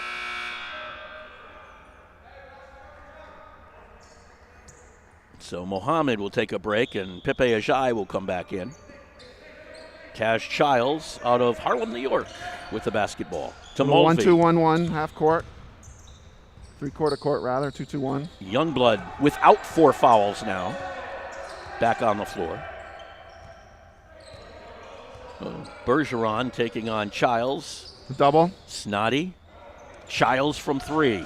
No good. Rebound to Pepe Ajay. Ball was knocked away, but picked up by Samaro.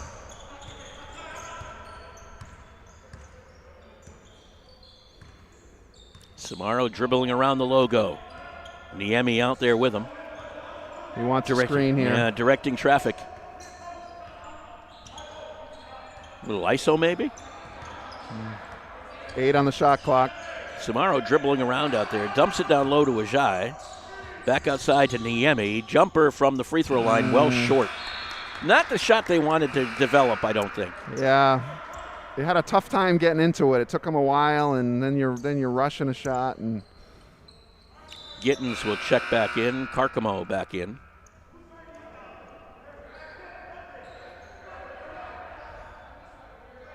And we St. Thomas More basketball. Childs gets the inbounds. Just a full court man, leaving a double. Drives the lane, puts up the runner, no good. Paid the price for doing it. Carcamo brings it down the floor. Need a hoop Gittins here. From 3, got it. You wanted it. Deshaun was willing to deliver. See, ex-former head coach, I do the right things. I'll deliver for you. 21-16.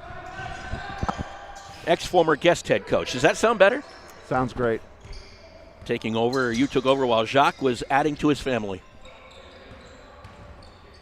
Brand new son, I now think is about 3 weeks old, I think is right, if I'm right. Yeah, that was 3 Saturdays ago or 3 Fridays ago. Yes. Gosh, time flies. It does. That was a basket by Ragland, I do believe, number 32 for St. Thomas More. 21-18 in favor of the Centaurs. So right now the Centaurs in total are up by 4 points between the two halves. Carcamo outside, Bergeron from 3. No, backside rim. Rebound, Ragland for St. Thomas More. Perkins doesn't have a lot of numbers to work with. Actually, it was Claude who ran right over Gittins, and Gittins is going to get called for the block. I don't know. I don't know if he was set, though. That's the thing you were looking for. Yeah, but you don't really it's the offensive player that was out of control, regardless of whether you're set or not. You can't just bowl someone over, but you might have been turned in a little bit. May have. So the foul will go on Gittins. That'll be, well, they're going to say his 4th. Okay. Sounds good. That may have been 4 between the two games, yeah. Because he had 2 in the first game. If you're just joining us, we played 20 minutes, took a break, and we came back out and we had a fresh 0-0. So we're kind of describing them as two games. 2 different games. Yeah, because there was no fouls and no score. At the free throw line, it's Claude, and he hits the first. One more attempt here for the Chancellor from New Haven. Niemi will come out. Kentner will come back in.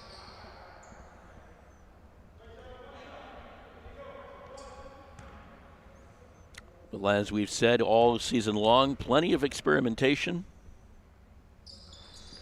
Claude hits it. Hits them both. 21-20, back to a 1-point game. And a little pushing We would have fouled out if we were. Yeah, that one was a pretty hard push. Yeah. So He's questioning it, but that was pretty obvious. Yeah, I think Anytime it you was. reach across a player's body, you're going to get that call every time. So Youngblood, that will be his first, but because you can't change the whole thing on the board, it says his 5th. Gotcha. You can't, because you'd have to go through the whole mechanism. Carcamo with the basketball through the logo.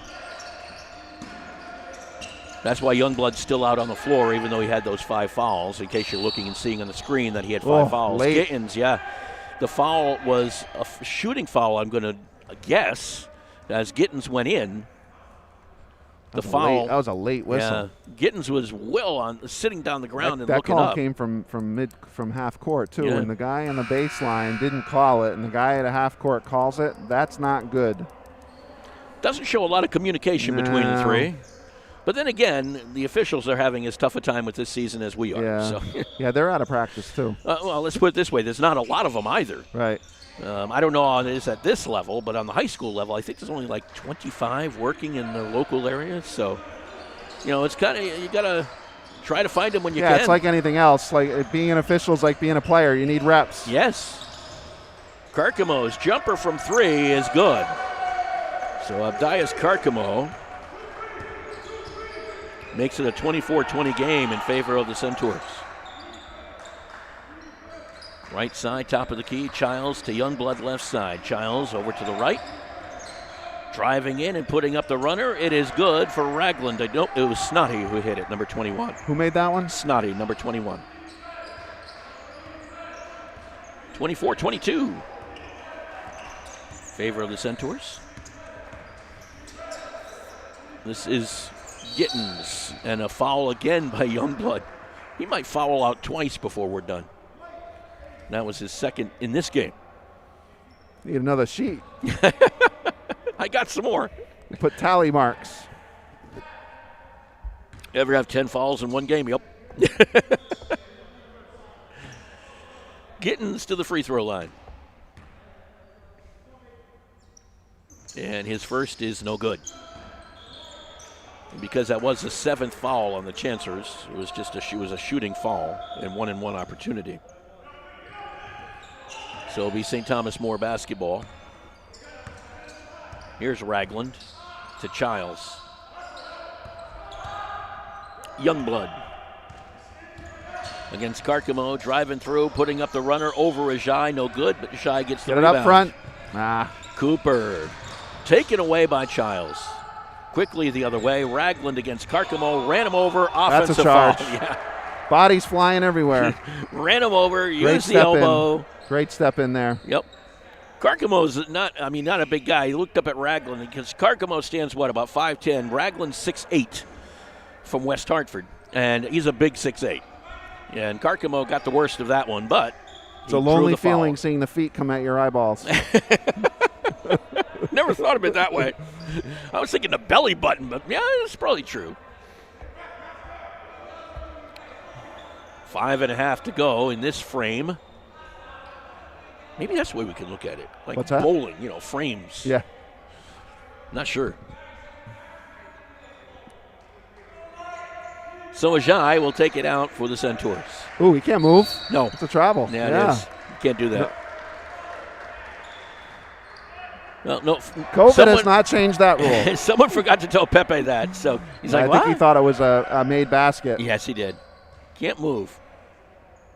I think you can lose track in a scenario like this, too. Yes, it's easy to do. I've seen that happen many times. It's a different kind of game right now. Usually an official will tell you when you they're can't handing move. you the ball that you can't move. Right. Agreed. Most of the times they'll do that. Yep. As we said, everybody's a little out of practice. Kettner grabbed it, got it, and knocked it out of bounds off of a Chancellor. So it will go back to the Centaurs, I think.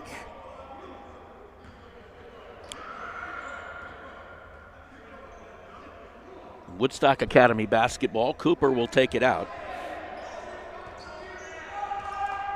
5 minutes showing on the clock. Carcamo directing traffic.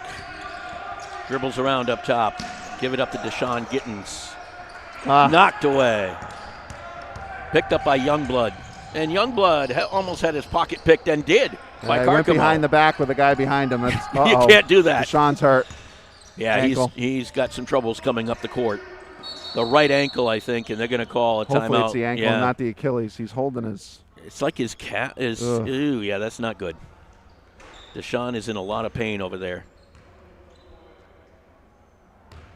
Trainer quickly over there to help and see what's going on. The other thing it could be is like a high ankle, because it looked like it was not exactly on the ankle. Yeah, I didn't see the. I didn't either. But the way he was walking, it didn't look like it was. I don't know, just my own interpretation. And I certainly am not a medical physician. Foul underneath, 1-and-1 opportunity. If you slept at a Holiday Inn last night, you might feel that. You're right. That's an old commercial. Come on now. Timeless. Yes. Omar Cooper to the free throw line. I will agree with that. Hits the first.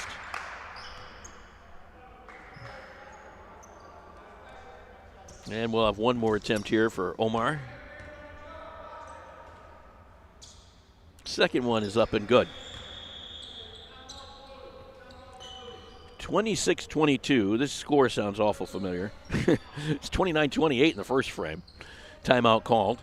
We'll take a timeout as well. 26-22 in favor of the Centaurs over the St. Thomas More Chancellors.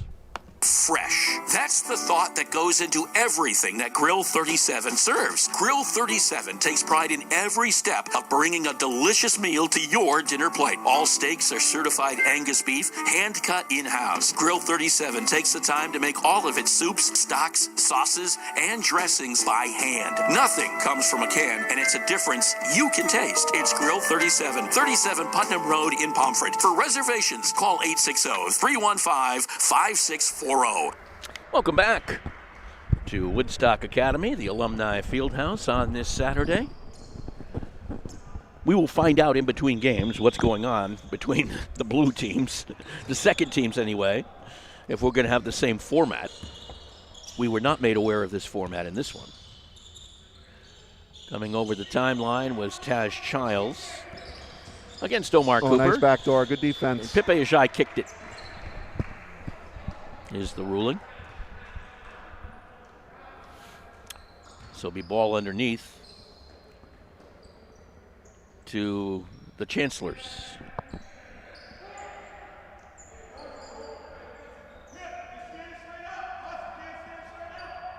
Tossing it in. They get it over to Ragland from Snoddy. Ragland over on the right side. Cooper put out his foot where Taj Childs was. So get it around this. Jumper from three is no good. Rebound Pepe Ajay. It's hard to get the I in there and not the E. You know, Pepe and Pepe. Right. It's call hard. him Pep. Yeah. Because his name is actually, if you want to use if it was said normally, it would be Pipe. Right. So it's Pepe. He is from Canada. That ball was knocked away, tipped, picked up by Claude, and his runner is no good. Gets his own rebound temporarily, tipped it around, back up, and a foul will go on Ajay. And to the free throw line will go Snoddy, I do believe. And it will be. 6'6.5". Andre Snoddy out of Melville, New York. Of course, there's been some pretty big names who have played at St. Thomas More. Andre Drummond, anybody remember? Oh, yeah. He played there. Number one talk for trade deadline. Exactly. They had him going everywhere. They got him even going heard the out Lakers. to the West Coast. They got him going to the Celtics. They got him going to Miami. I heard him going to the Lakers because of the Anthony Davis injury. Second one is no good. The rich keep getting richer. Oh, I know. And that doesn't help the NBA. No. Parity? What's parity? The NFL. It's the only league where you can decide where you want to play. I know. That's awful if you ask me. You can orchestrate your own trades. Although I think every league is starting to become that way.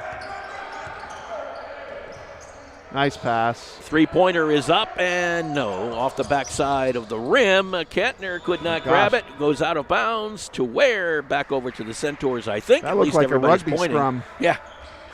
That ball was every which way but loose. And I guess it's going back to St. Thomas More. Okay. Just an out of bounds? Yep. That's all it was. Ooh. Now what? A foul right in front on Omar Cooper.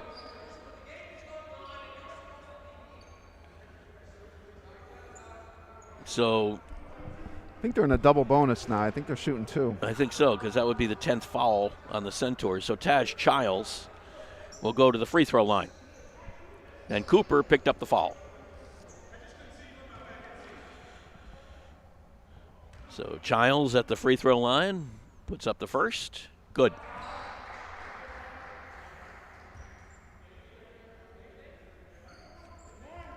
And one more attempt here for Taj.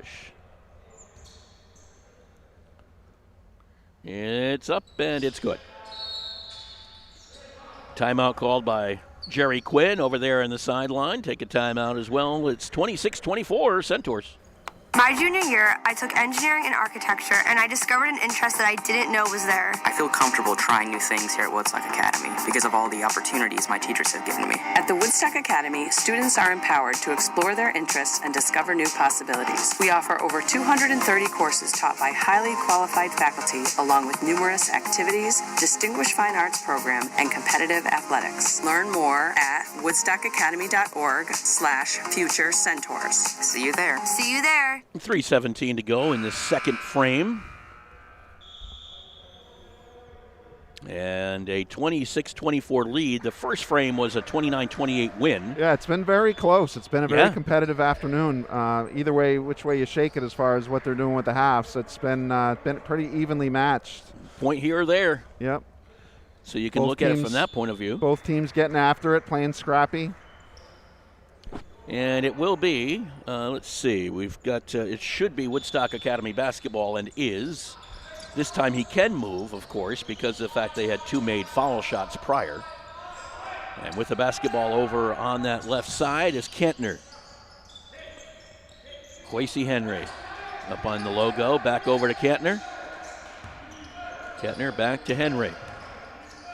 Looks to drive, puts up the runner, it's good. Nice shot. 4-point lead for the Centaurs, 28-24. Ragland for St. Thomas More. Childs back over to Ragland. Runner, good. He went baseline a little bit, found an opening. 2-point lead. Carcamo trapped right around half court. Is it no, it's a 10-second violation. Could have been a backcourt. That left foot went over and came back, but they got the 10-second instead.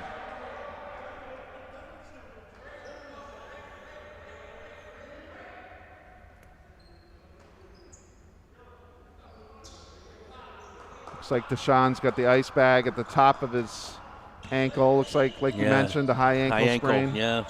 Those are tough. Youngblood with the basketball. Youngblood drives the lane, knocked away by Cooper, and a foul on Omar Cooper.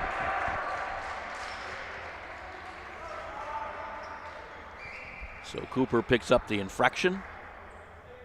Youngblood will go to the free throw line with 2:14 left in this frame.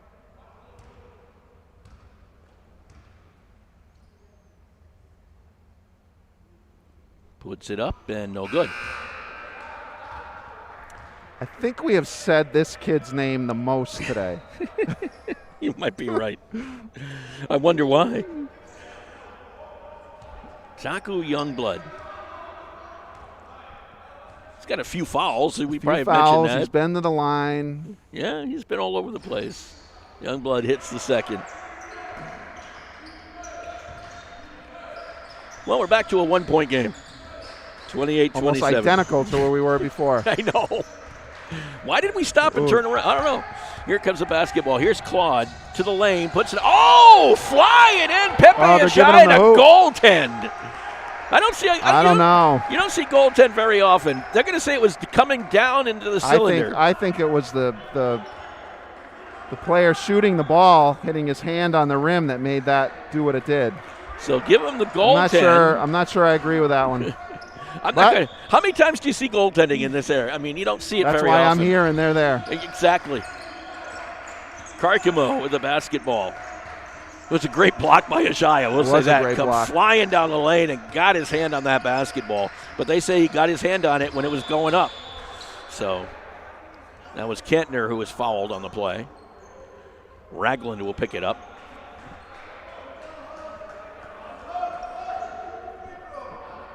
And Kentner to the free throw line. Both teams now with 10 fouls in this 20 minutes of play. And Kentner, 6'7" forward out of Yeadon, Pennsylvania. And I think we have another timeout. And another discussion between officials. We've had a lot of those as well. Yeah. Like you said, they're not quite in the flow. And to be honest, I think the climate affects them as well. No spectators. Not really a traditional game, so to speak. Mm-hmm. There's a lot of change in that regard for everyone. And then we'll be to the free throw line. We'll go Kentner. And more discussions over there behind the scorer's table.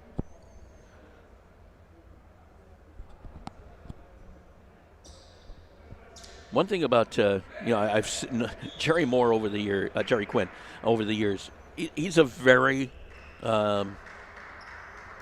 focused coach. Oh yeah, and he's going to get on everybody for the best of his team. There's no question about it. And I think Jacques Rivera can be that way too. Yep. Well, that's the name of the game: is getting the most out of your players and being able to communicate and teach, adjust. And show emotion. Show emotion, because a lot of times players feed off a coach's emotion. Absolutely, especially at this level. At this level, any level really. But even more so because there's really not that big following at this level. You know what I'm saying? You don't have a ton of students usually at these games. It's a very inner circle group. It really is. That really, no doubt. It's similar in some regards to AAU. Yep. But with the effect of no parents either, right. Because you're generally playing far from home. So the coaches really do have to provide a lot of that emotional support. 2-3 zone here. Jumper is good. And I think is that Perkins or Claude? Trying to remember the face. It's Claude with the basket. And a 31-29 lead now for St. Thomas More. In all of that exchange. Underneath is a shy, no good, but a foul will go against Ragland. I'm not sure about that score either. No, it is right. Yep, it is right. Okay. Now I know why. The lead I thought was 29-28 Woodstock. It was actually 29-28 St. Thomas More, so that makes sense.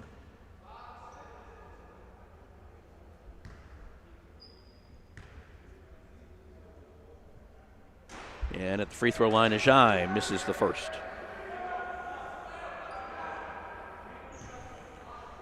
One more attempt here.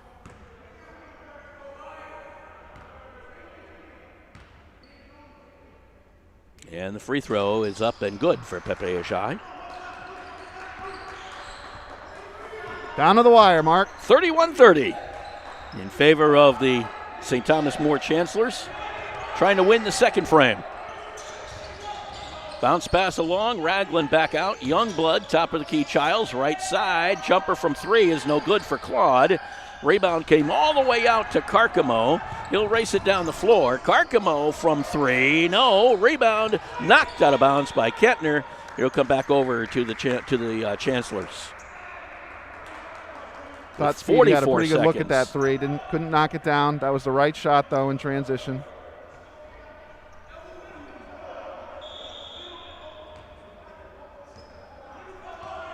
.24 seconds to go. Taj Childs brings it down the floor, and he calls timeout as soon as he gets over half court. Jerry Quinn was up and was asking for something, and it was clear that he was asking his players. As soon as you get the ball, you come over half court and you stop here and we talk. With 38 seconds to go, and I think this is situational basketball now that they're teaching. Score and time. How many times do you hear that phrase? Score and time. Right. I'm curious to see how Woodstock comes out down a point. You still don't have to foul. You still have the shot clock, and you still have a possession. So we'll see. And you really don't want to foul because you're in the double bonus. You're in the double bonus, but you're still keeping it a one-possession game. Yep. It is only a 1-point lead with 38 seconds to go in this frame. I would expect not a zone here. I would expect man-to-man, maybe a little deny on the inbounds. Again, no need to panic if you're Woodstock. It's interesting, with the shot clock. With 38 seconds, you don't think that's a lot of time, but with a shot clock, that's an eternity. No, absolutely. Because you're gonna, like you say, you're gonna get it back. Well, the opponent is forced to do something in those 24 seconds and not take the air out of the ball. Correct. In high school, 38 seconds, you can sit on it. I would be the happiest individual alive to see the shot clock come, especially in the girls' game. I would. Oh yeah, I would agree with you there. I think a lot of us would be very happy to see the shot clock. Massachusetts has it. Yep. Rhode Island, I think. To work. Rhode Island, yeah. Does, little 1-2-2 half court here. They send it over into the right corner. Get back to Taz Childs. This is Youngblood. Back to Childs. Send it down low. Baseline move. Turnaround spin. Blocked by Ajay. And a foul on Ajay against Ragland with 23 seconds to go. Very late whistle, I thought. I thought that was a good block, but they whistle Ajay for the foul, and he's questioning it as well. And it'll be at the free throw line for our free throw line visit for Guy Ragland out of West Hartford. He has committed to Cornell University. Big Red. Yes. First one's up and good.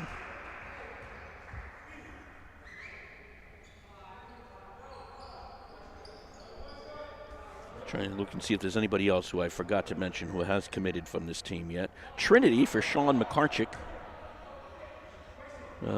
Is that it? I think so. The other thing is it's been very difficult for student athletes right now to figure out exactly what's going on. No doubt. Because of the fact that the NCAA has given that extra year of eligibility. So they can go – college teams don't know what they're going to be. Right. Well, and they need. And I think as far as your recruiting goes, it's really changed the course. I mean, having gone through it myself with my son for lacrosse, the recruiting trail, certainly this summer was much different than most. Yes. Much different as far as coaches getting in front of players and players able to showcase their abilities. You're doing a lot more film now than ever, which is – it's good that we have that, but it's still not that same. It's not the same feeling, yeah. As a coach, sometimes when you're looking for a particular individual, you want to see them live. You want to see them in the heat of the battle, see what they can do in that particular situation, see what kind of kid that you want. So I think it's really changed that course, and it's got to be difficult for especially the prep kids. And congratulations to Guerin, by the way, your son, for choosing Endicott. Thank you. Where he'll be headed off next year. He's really excited to be play a gull, lacrosse. be a gull. Don the green and the blue like the Whalers. A gull? Colors. Is that what they are? They are the Gulls. The Gulls. Go from a centaur to a gull. Jumper from Carcamo. No, backside. Kentner goes down with Ragland, the two of them in a foul. I think on Kentner. It's who they're going to get on that one with 7 seconds to play. I mean, that was a Jimmy lead. Superfly Snuka takedown. That was a battle. Or maybe it was Ragland. I don't know. No, it's Ragland they got. Looked like he pulled. Ragland got him. Looked like he pulled Huss down. Yep. So Ragland got called for the foul. Kentner goes to the free throw line. With 7 seconds to play, the shot clock is off, obviously. 2-shot foul here. The rest of the teams, meanwhile, are chatting. Kentner's free throw is no good. Now everybody comes back. Well, at least the Chancellors do. Got to make one of these. Ajay and Mohammed come back in. Definitely going to see full court pressure here. Oh, I would think so. They wanted some height in there. You got Kettner, Ajay, and Mohammed all together. Puts it up, no good. Rebound comes down to Ajay, lost it. Picked up by Youngblood, gets Kettner, gets the there's foul. Youngblood again. Yeah, and Kettner fouled him. And Youngblood goes back to the free throw line. Yeah, we've been calling number 8's name quite often. Yeah, that was the break that we got the offensive rebound. Just great strip play by Yeah, and by it went right Youngblood. off of Ajay. It rolled inside the baseline, and it allowed St. Thomas More's Youngblood to pick it up, and Kettner had no choice but to foul. So Youngblood to the free throw line with just under 3 seconds, 2.9. Makes one of them. It's Yeah, Katie by the door. Yep. As it is, it's almost. I mean, you have basically a mid-court shot to tie this one up. Youngblood's free throw is up and good. Yep, it's all over. At least on this frame. I don't know where we go from here. If we have another frame or if we end this here, I don't know. I guess we'll see by time on clock, if the saying goes. And now we have a timeout. Little chat. Well, I don't know what kind of play you could. Is there a 4-point play that I don't know about? I mean, you shoot a 3 and you get fouled. I guess anything can happen. Well, it's 2020, 2021. I'm I just can thinking remember, we come up with a 4-point play, too. I can remember watching Reggie Miller one year in the playoffs. I think he scored in the last 20 seconds. I think he had 11 points or something. It was ridiculous. Wow. In the Eastern Conference Finals against the Knicks. One of my favorite players. Yeah, Reggie was fun to watch. He was fun to watch. Played on some bad teams early in his career, and then at the end of his career, they were in the mix almost every year. He's good to listen to. He does some broadcasting. Does a nice job. I don't know. I just can't. I don't watch a lot of NBA games. I watch the Celtics, and once in a while, maybe. I like Brad Stevens. I'm a Celtics fan, but it is. I couldn't name 25 players in the NBA. I just don't know why. I remember I used to be able to. Yeah, it's just not as. I don't know if you want to say interesting, or maybe it's just because. I don't know. I always think that they play hard in the final 3 or 4 minutes, but before then, it's not so much. So with 3 seconds left, just about, Kwesi Henry with the basketball, races it up the floor, puts up the 3. It's short. Is that it? We don't know. Unknown. I'm going to see where people go. Let's put it that way. Jerry Quinn's leaving. He's had enough. I just don't know. Are we done? Are we over? Are we going to have – what are we doing? Mr. Peters, if you could come over to the broadcast booth for a second, what are we doing? Are we done? Or are we playing another third quarter? I don't know the answer. They got 5 minutes up on the clock, so I'm guessing we're going to play a third half of basketball here. Is that what we're doing? Keep them playing. I have no idea. Are we done, or are we playing a third half? It's made it easier for the stat guy. Let's put it that way. One more 20-minute half. Okay. That's what we're doing.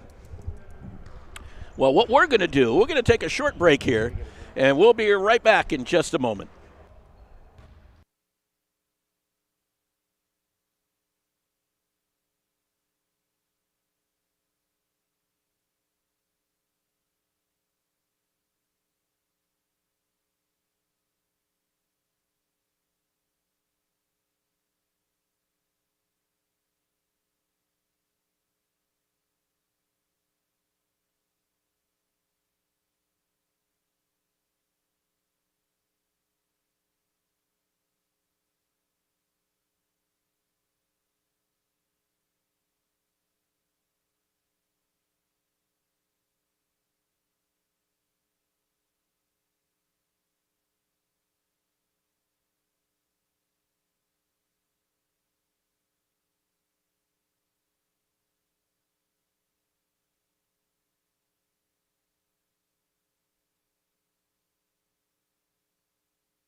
Okay, we're back with you here, and we figured it out, I think. Period 3. Period 3. So playing 3 20-minute halves of basketball, 3 frames, if you will. And the next game with the Blue is going to be 220s? 220s. Yeah, so and a regular normal. game. A regular game for the Blue versus the Did you just varsity. say the word normal? Yeah. There is no normal. What am I thinking? So this is the third half of Woodstock Academy against St. Thomas More. Okay. Runner is up and good by Snotty for St. Thomas More. I wouldn't even, we're trying our best we'll give you some, the stats are. Yeah, the stats are kind of. Doesn't matter a lot. Let's put it that way. This is basically what I would call a glorified scrimmage. Underneath, Pepe Ajay. No good. Rebound comes down to Kentner. It's good. But then again, it doesn't matter because we're not keeping records, really. So everything's good. Snotty. Out top, Perkins. Against Bergeron. Perkins almost lost the handle, picks it back up. Jumper instead for Bromley, and a foul will go on Cooper. First one on Cooper.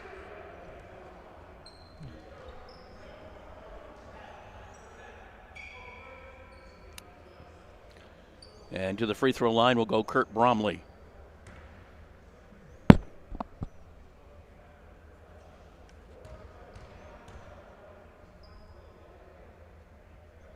And Bromley's free throw is up and no good. He'll get one more attempt here.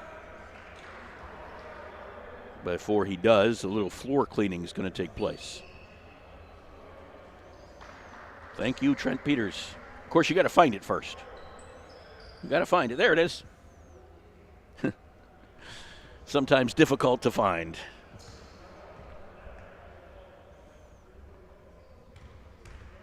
And one more attempt for Bromley. It's good. So a 3-2 lead for St. Thomas More. And an offensive foul will go against Kentner. I've given up on keeping fouls. We'll just do team fouls. We'll just do team fouls. We'll do team fouls and scoring, and that's about it. I've given up on the team on everything else. It seems to be the foul of choice, that moving screen today. Yeah, it does. With the basketball is Daleen Rooney, and he puts it. Was that number 12 who got that, or no? It was over here. It was Bromley, number 20, right? Rooney just hit that one. Oh, was it Rooney, number 12? Yep. Okay. I'm sorry. I was looking down because I had not recognized the number, and it's because we had not seen him, and it's Declan Rooney. Declan Rooney. And a foul again against the Centaurs. I think we just have a turnover. Oh, is that what it is? Line. Okay, ball's out of bounds. Okay, we'll reestablish things here. Declan Rooney threw me all off. He's from Medina, Washington. Medina or Medina? Potato. Pecan.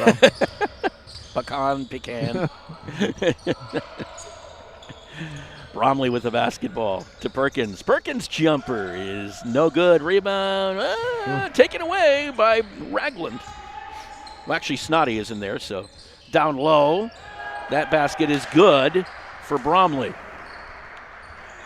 Bromley is a nice little player. Yeah. He's had a good day today. 7-2 in favor of St. Thomas More here in this third half of basketball. Over on the right side, Kwesi Henry. Bounce pass inside, Kentner. Nice move. Drive on Mulvey. Used his bulk to get in, missed the shot. Rebound was off of Snotty, picked up by Ajay, and a foul up top. And I like Haas using his right hand there, but couldn't make the layup. He had a nice move down on the block. I think it was Henry who got, no, it was 11. It was 21. That's who it was for St. Thomas More, who picked up the foul, which would be Snotty.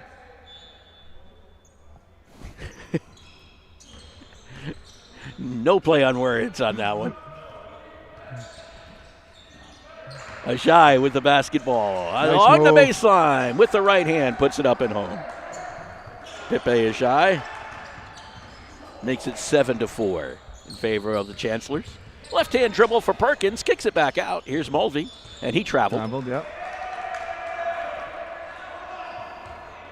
It'll be Woodstock Academy basketball. So there will be a second game here.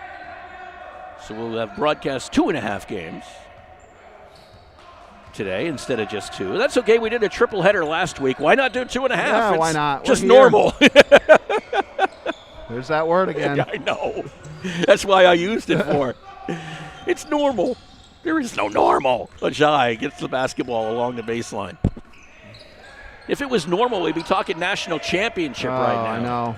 Carcamo with the basketball. Looks to go baseline and is fouled on the play by Rooney. 2-shot opportunity. They say it was a shooting opportunity for the Centaurs, so Carcamo will go to the free throw line. Jean Rivera does a lot of play calling in between free throws. Have you noted that? He's got the whiteboard out there and drawing up things as fast as you can. Yep. Carcamo's free throw is no good. Always take these opportunities to teach. Yep. Let's do this. Let's do that. Yep. Second one for Carcamo is up and good. 7-5 in favor of the Chancellors. The basketball, Perkins, fall away. That was Nice tipped tip. in by Bromley. And there's that man again. He's had a day. This second game? This third game especially. Third frame. Yeah, he had 8 points in the first half. He only had 1 in the second half, and then this one he's already got 5. Yeah, he's been pretty active this first defensively 4 minutes. Kwesi Henry from the elbow, fall away. No, front side rim. This is coming our way. Coming our way. Good hustle, Bergeron. So is Nice Bergeron hustle. coming our way. I was more worried about Bergeron coming our way Right. with a basketball, to be honest. Yeah, looked like he was inbounds a little bit. That could have been dangerous to our broadcast for the next year. Yeah. I saw visions of the equipment flying up in the air. And that would Computers just be smashing everywhere. It would not be fun. Oh my good gosh, that would have been a bad day. With the basketball is Snoddy over to in that corner. I think that was Rooney, but Rooney's in front of us. We're going to figure out who's in that corner. Now a travel violation. In that corner was Perkins. That's who it is. Okay. Timeout on the floor. We'll take a timeout as well. 15:53 to go in this third half of basketball, 9-5 in favor of the Chancellors. This Lenten season, give up that so-called fish in your freezer. Instead, come to Grill 37 and enjoy fresh, hand-battered fish and chips. Join us every Friday evening from 4 to 6 from February 19th through the month of March for our Friday Fish and Chip Special. For only $12.99, you'll enjoy an amazing plate of wild-caught cod with fries, homemade coleslaw, and tartar sauce. Reserve your table today by calling Grill 37 at 860-315-5640 or enjoy at home by ordering to go. Check us out at grill37.com. And we'd like to thank Ian Farquhar and the whole crew at Grill 37 Restaurant, 37 Putnam Road in Pomfret, for helping us out all season long, and as they have for many a year. And please go and check out that restaurant. Great place to eat. And as we slowly get out of this pandemic, maybe you will be more comfortable to go out and do different things. We can get back to, hold it, let me get this right. I'm not going to say the N word because that would be normal. So we go life. How does Real that life. sound? Yes, yeah. Life. Get back to life. Yeah. No, they always do a great job over at Grill 37. They great food, great atmosphere. Ian's a good supporter of Woodstock Academy. Absolutely. I believe he's a 99 alum. Oh, you're even picking out the years now. I can't do that. Pipe Ajay with the basketball. Nice take. Puts it up and down. He's had a good day, too. Yeah. It's a 9-7 game. All of a sudden, it was at one point a 7-2 half court. Here's O'Toole. Yep, double. This is with the basketball, Bromley. Underneath, O'Toole blocked. Nice block by Johan. That was Johan Niemi. Picked up by Bergeron. Bergeron brings it over half court. He and O'Toole have been battling it out all afternoon. Gives it up to Carcamo.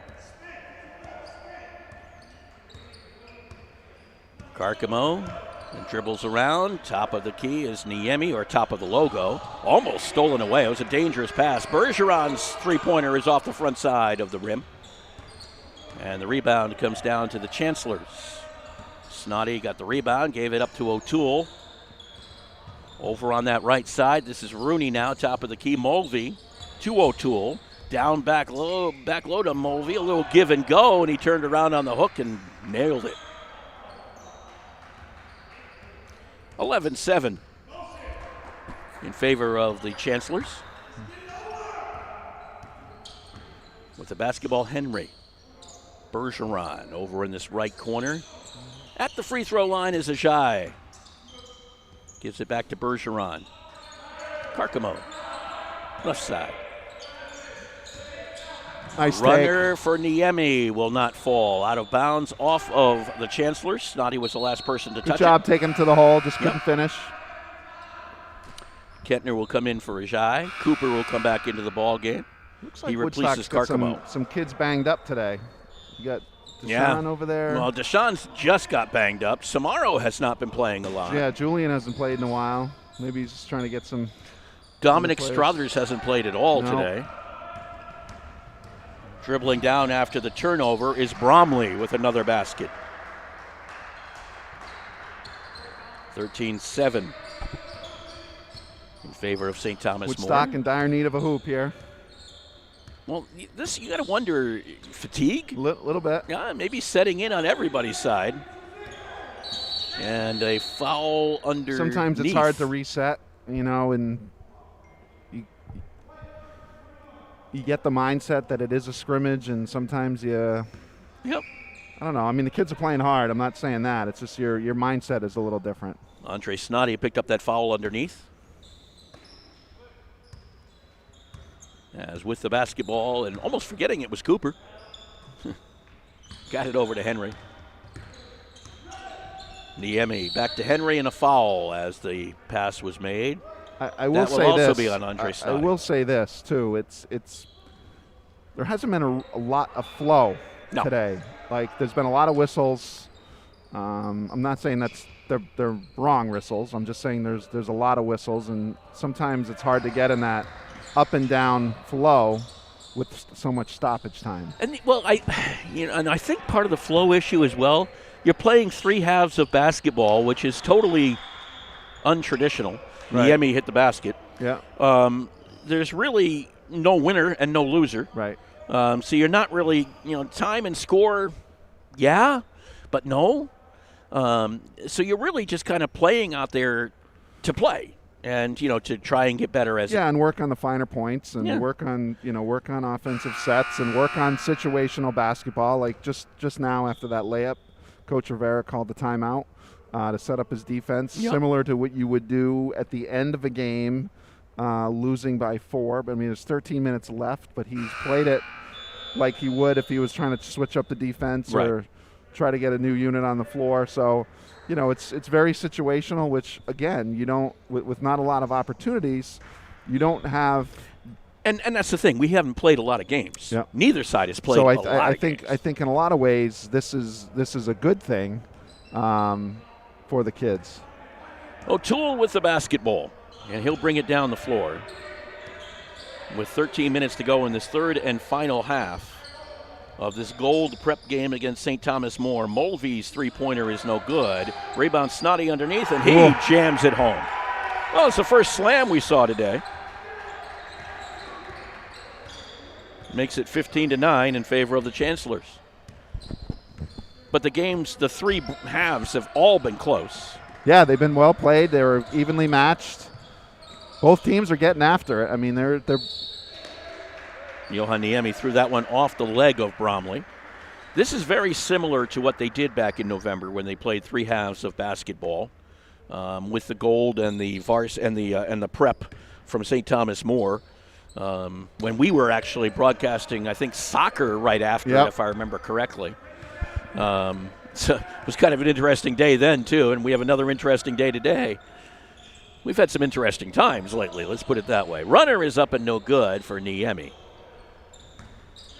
So we hope to be back here on Monday night broadcasting basketball against Putnam, Woodstock Academy boys against Putnam. That shot was up by Rooney and no good. It goes out of bounds, so go back over to the Centaurs. I want to shout out to Colby Livingston, who got his 1,000th point last night for Putnam. Nice. So that's a big achievement. Absolutely. Sure, challenging this year with not as many games and not as many opportunities. That's the tough things for kids, too. I know your son was hoping to probably get his 100th career point in hockey. Yep. Because he was heading in that direction. Yeah, he was knocking on the door, but, I guess at the end of the day, those things are kind of take a back burner. Absolutely. The bottom line is that the kids are playing and having an opportunity to compete. So I think that, the big picture is that. Obviously, there's that disappointment when you're going for a milestone. But like most kids, he's handled it very well. I mean, the kids have been resilient. The kids have been unbelievable as a whole, not just hockey kids, but these guys and everybody.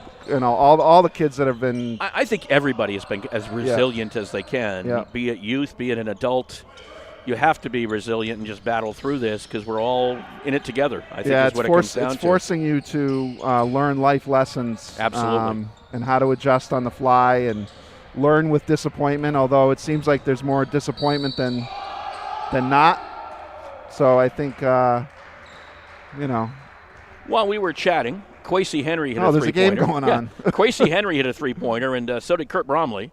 And that was a foul call going against the Centaurs, so it'll be a two-shot opportunity for Andre Snoddy at the free throw line now.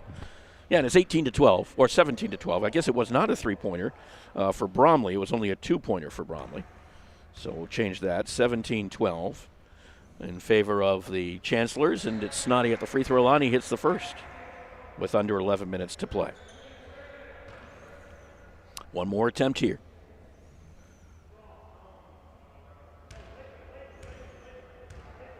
And Snoddy's second is up and good. So it's 19-12 in favor of the Chancellors. Jumper is up and no good for Henry once again as he wanted to have another three-pointer. Why not? First one felt pretty good. Might as well try a second one. Rooney from three, got it, no good, and a foul underneath. Is that on Kentner again? Because I look at his dejected face. Yeah.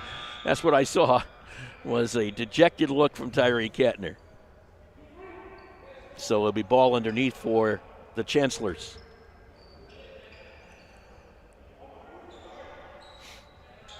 Bromley looked down low. Ball was knocked away out of bounds. And the Chancellors will take it out again. Some of the blue players working their way up. Ball is knocked out. And it'll go the other way, so it will be Centaur basketball. 10.5 to play. So we have the Putnam game, Woodstock Academy against Putnam on Monday at 7.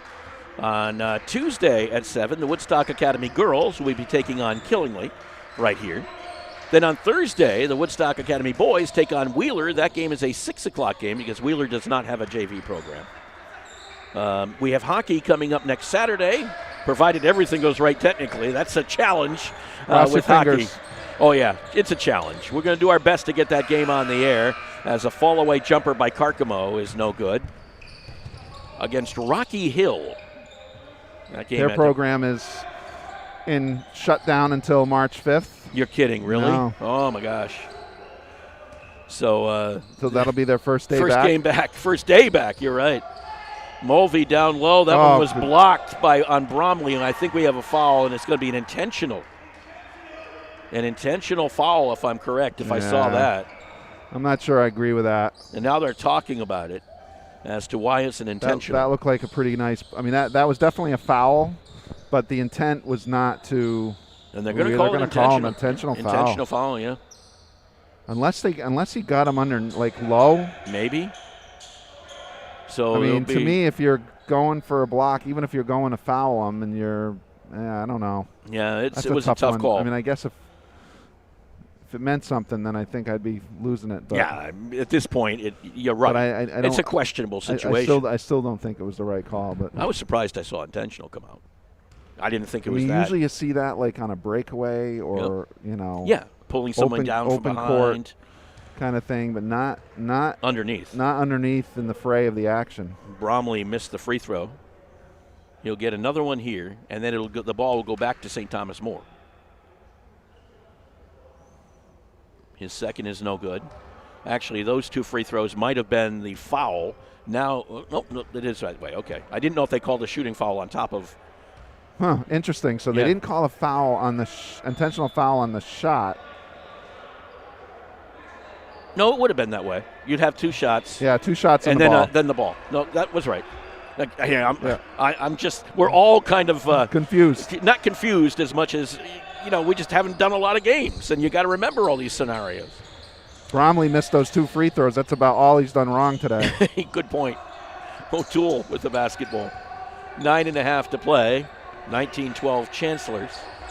Mulvey to Bromley. To Mulvey against nice Mohammed. Give and go. Bounce pass. Bromley had it knocked away, and a foul. Again, Bromley goes down. Yeah, bodies flying everywhere. Yeah. Hard to tell. I think it was Mohammed who got the foul there.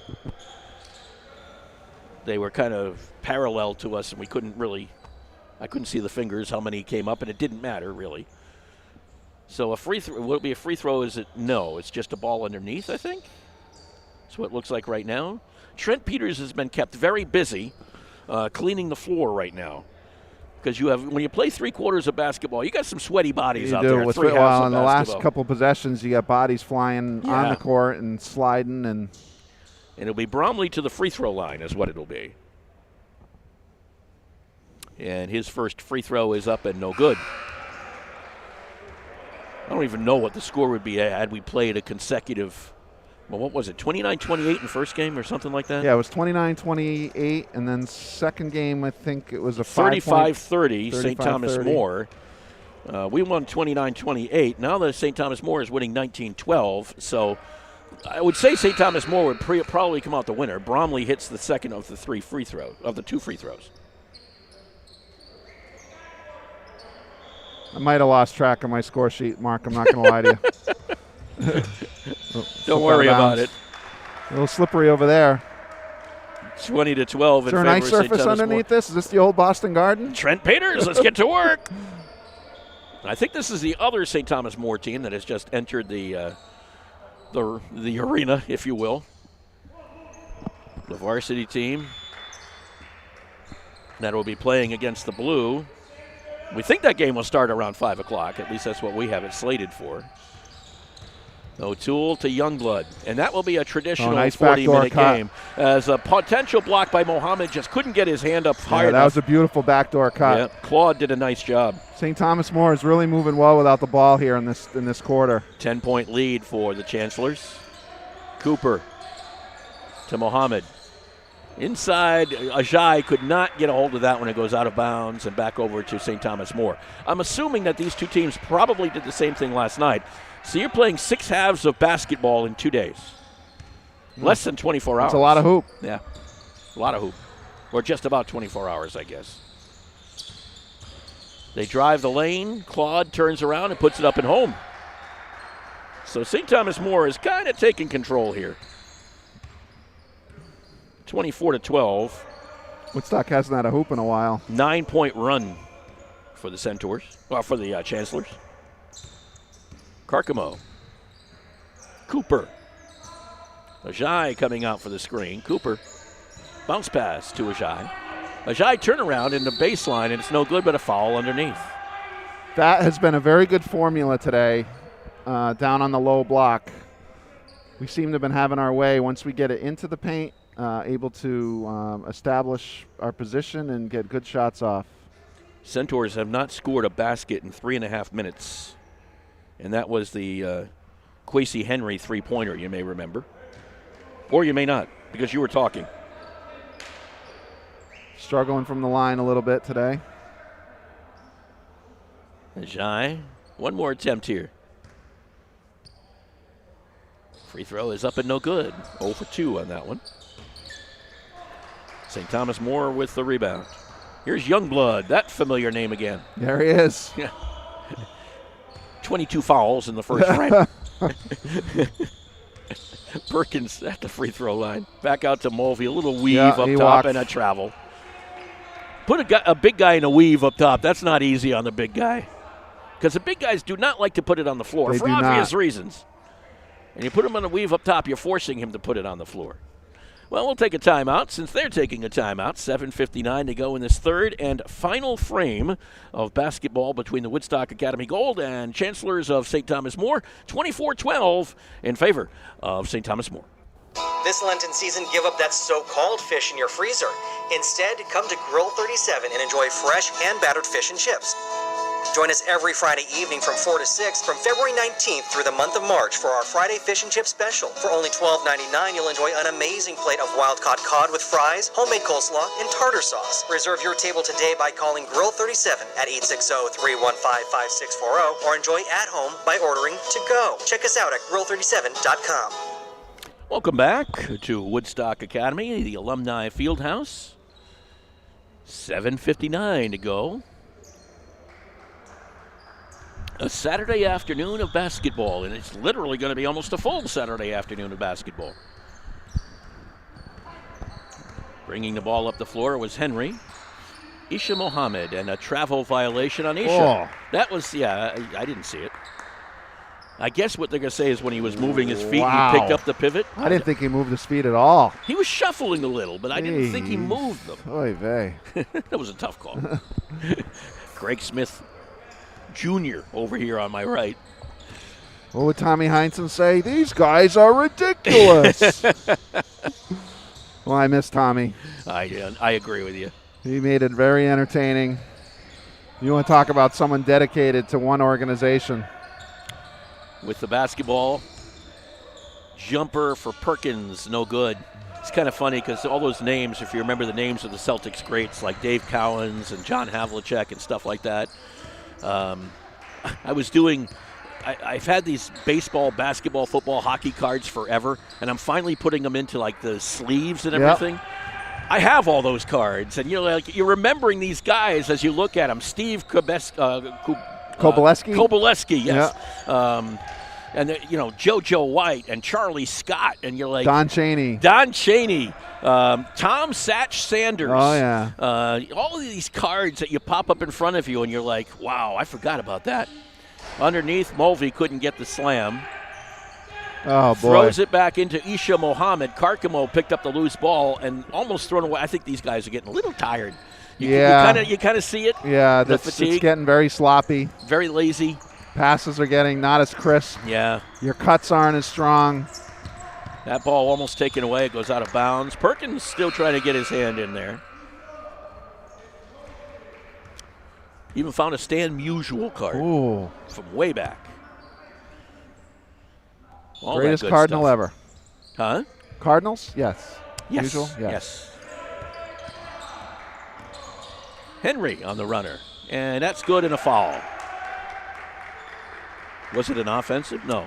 Yeah. What'd they call it, offensive? Offensive. Okay, they did. I was thinking the Chancellors were clapping. I thought Kwesi might have should have pulled up on the block there. Although it was close to him being in that arc. Close. The defender, but again, that's why those guys are there and I'm here. Mulvey with the basketball. Picked it up off his shoelaces. Ball was knocked out of bounds by Ajay, and O'Toole. Ajay was the last to touch it. So go back to St. Thomas More. Youngblood will go over to throw it in, just to add his name to the fray one more time. Tossed in. Mulvey had no idea where that one was going. It goes out of bounds. Mulvey was looking left and had no idea that the ball was coming in from the right. Mulvey has the most creative-looking mask I've seen. Yeah. Looks like a tie-dye. It got Grateful Dead on it. Like that's the old Spirograph. Remember the old Spirograph? I remember the spin the wheel and all the paint would go flying.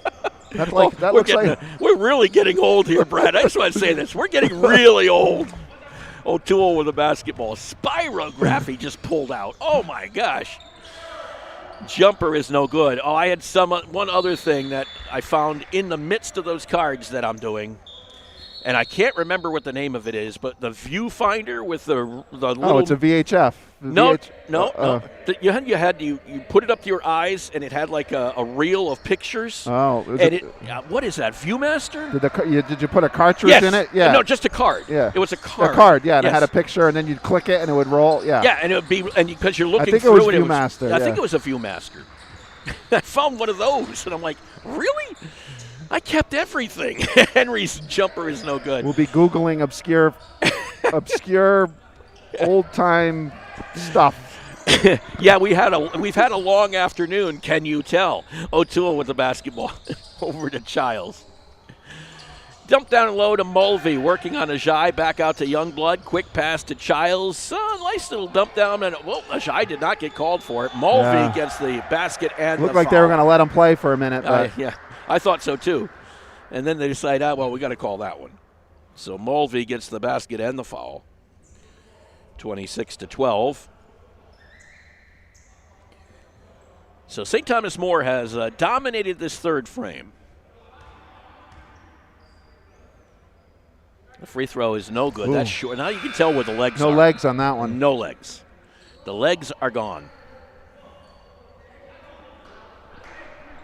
And Johan Niemi will come over and take it out. Give it over to Henry. Henry will bring it down the floor. This is Abdias Carcamo. 4.5 to play. Bergeron. Look to bounce pass in and a go off underneath and a foul actually underneath. And a timeout called by Woodstock Academy. 4.5 to play. We'll take a timeout. When it comes to financial planning, one size fits all isn't a fit at all. Ask the O'Brien Group, a financial advisory practice of Ameriprise Financial Services, about the exclusive Confident Retirement approach. It's a personalized, flexible, step-by-step approach towards financial balance, so you can feel confident about the future as well as your wants and needs of today. With the Confident Retirement approach and a one-on-one relationship with an advisor, the O'Brien Group will help you live life and save for tomorrow in a way that's right for you. It's what financial balance is all about. So call me, Pat O'Brien, today at 860-208-9913. My office is conveniently located above the Shopper's Guide in downtown Putnam, Connecticut at 66 Main Street. The Confident Retirement approach is not a guarantee of future financial results. Investment advisory products and services are made available through Ameriprise Financial Services Incorporated, a registered investment advisor. Welcome back to the Alumni Fieldhouse. Omar Cooper with the basketball. Cooper over to Quasi Henry. Out top in the logo, tossing it down low to Ajay. No foul called. Back up with it and a foul this time. Good work. Yep. He's had a pretty good afternoon. He's worked real hard around the glass. He's strong. Oh, yeah, there's no question. He's finished a couple nice buckets. And he'll go to the free throw line here. Well, we'll check out how much legs he has left, because the free throw line is where it shows. That's where it shows. Hits that one pretty well. You always tell your team to work on your free throws when you've been running an awful lot of practice. Exactly. He's at about, let's see, might have lost track a little bit, but looks like 10 to 12 points for the afternoon. Not bad. Yeah. Good effort. Good. A lot of hard work around the basket. Hits them both. Just made both his free throws. 26-14 in favor of St. Thomas More. With the basketball is Claude. We'll bring it down the floor. Claude gives it up to O'Toole. Back out to Claude. Here's Childs. Childs with the basketball. Bounce pass. Well outside by half court. Should be 5 seconds right there. Youngblood turned on it. Actually, it was Youngblood with the basketball. Went through it. Could not get it. Go out of bounds.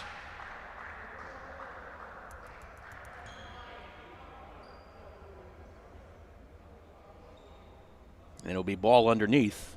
Well, actually, I should say a shooting foul for Youngblood.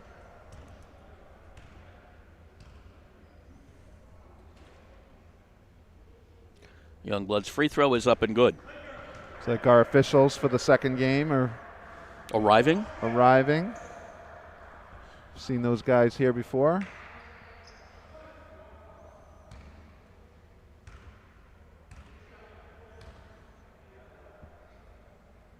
So one more attempt here for Youngblood, puts it up and good.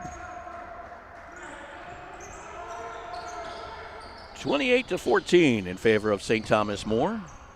Over on that left side, jumper is up and good from three for Omar Cooper.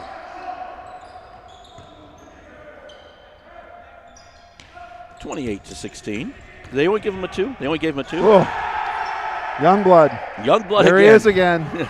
The man, the myth, the legend. 30-16. Cooper with the basketball. Over to Bergeron, back to Cooper. Play a little catch over on that left side until Kettner flashes in the lane. Runner is up and no good. Rebound comes down and goes out of bounds. Last touched by the Chancellors. So we'll go back over to Woodstock Academy. 2:57 to go in this third and final half, if you will, of this prep basketball game. Kettner put it up, no good. Rebound inside Niemi, put it down on the follow. 30-18. Youngblood looks to go baseline. Kettner came flying in. Looked like he got a body. And they got the another, that, hold it now, 2 intentional fouls. Oh, they're going to call another intentional? I think they gave an intentional. I'm not so sure if they. I think they did give an intentional on that one. They did on Kettner. And I do believe that's ejection. Jesus. 2 intentional fouls, unless we're not following rules. But I think that speak two intentional fouls. You're on the unfortunate, but you're out of the game. Yeah, that one looked a little harder than the first one. I would agree. So, guess who's back to the free throw line? Youngblood?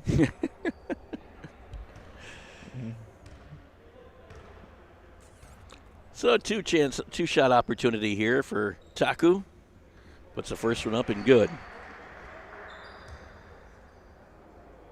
He'll have one more attempt, and St. Thomas More will get the ball back. Second one is up and good.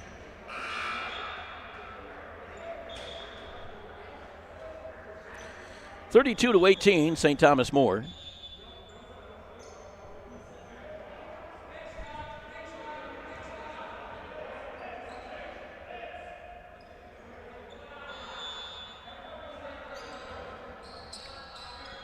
This is Childs with the basketball.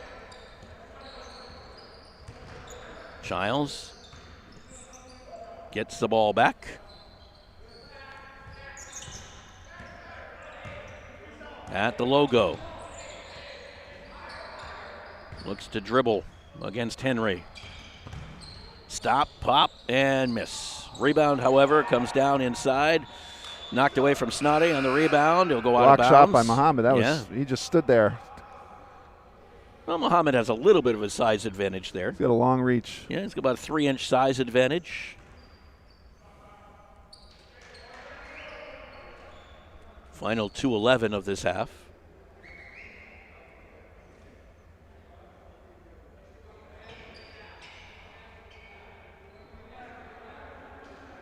A little bit of correction on the basketball. I think the basketball was too wet. That may sound, I mean, that's when you play 3 halves of basketball, yeah, it makes sense. Well, I think what happened was that the door was open and the ball rolled over there, and I think it was a little wet over there. Might be wet over there. Could be. Didn't see that. Never a dull moment here at Alumni Fieldhouse. No, that's for sure. Ball taken away as Rooney tried to go in and could not. Cooper will pull it back out, give it over to Henry. Henry dribbling around, dump down. Isha Mohammed back to Henry. And the lane, they get it into Johan Niemi, no good, and the rebound is O'Toole. And a foul from behind on Niemi. And O'Toole will go to the free throw line. Ugly with a capital U. Yeah, it's getting a little that way. Teams are exhausted, both of them, I think. I think the announcers are exhausted.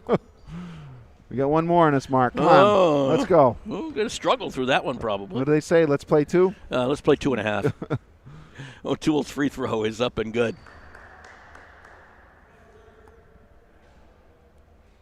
One more for Colin O'Toole.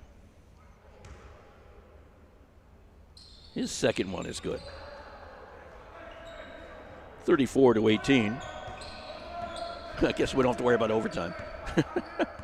It's about the only, that would just make the day, you know? Minute 22 showing on the clock.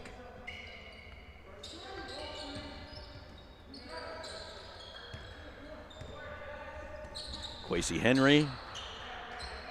Inside. Niemi puts it up and down. 34-20. Was there a foul underneath there, too? There was. It's an and one. So Niemi to the free throw line. Johan, 6'6" player out of New York. New York.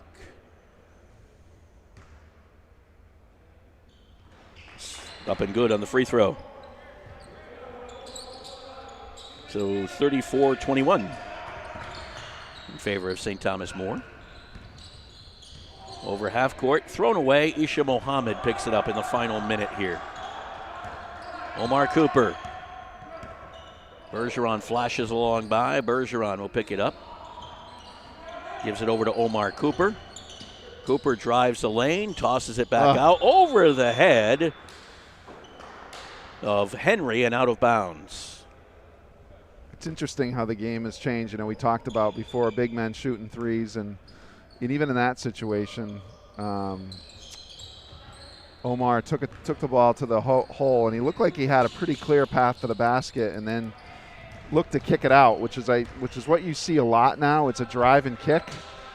The game has changed. Instead of taking the layup, you know, now we're looking for the three. Yeah. Which, you know, I'm not saying that was the wrong play. It just shows you how the game has changed. Four corners essentially here for St. Thomas More. Won't take the shot as we play the last 10 seconds. And with that, this, I guess you could say, glorified scrimmage comes to a close with St. Thomas More winning the third one 34-21. They won the second one 35-30. Woodstock Academy won the first one 29-28 is how it all came about. And that will end it. We do have one more game left to go. We have the Woodstock Academy Blue set to take on the St. Thomas More varsity program. We're going to take a short break. We have to reset things. A game will be available on the Woodstock Academy YouTube channel. Look for it there. As a final here, 34-21, St. Thomas More wins frame number 3. For Brad Favreau,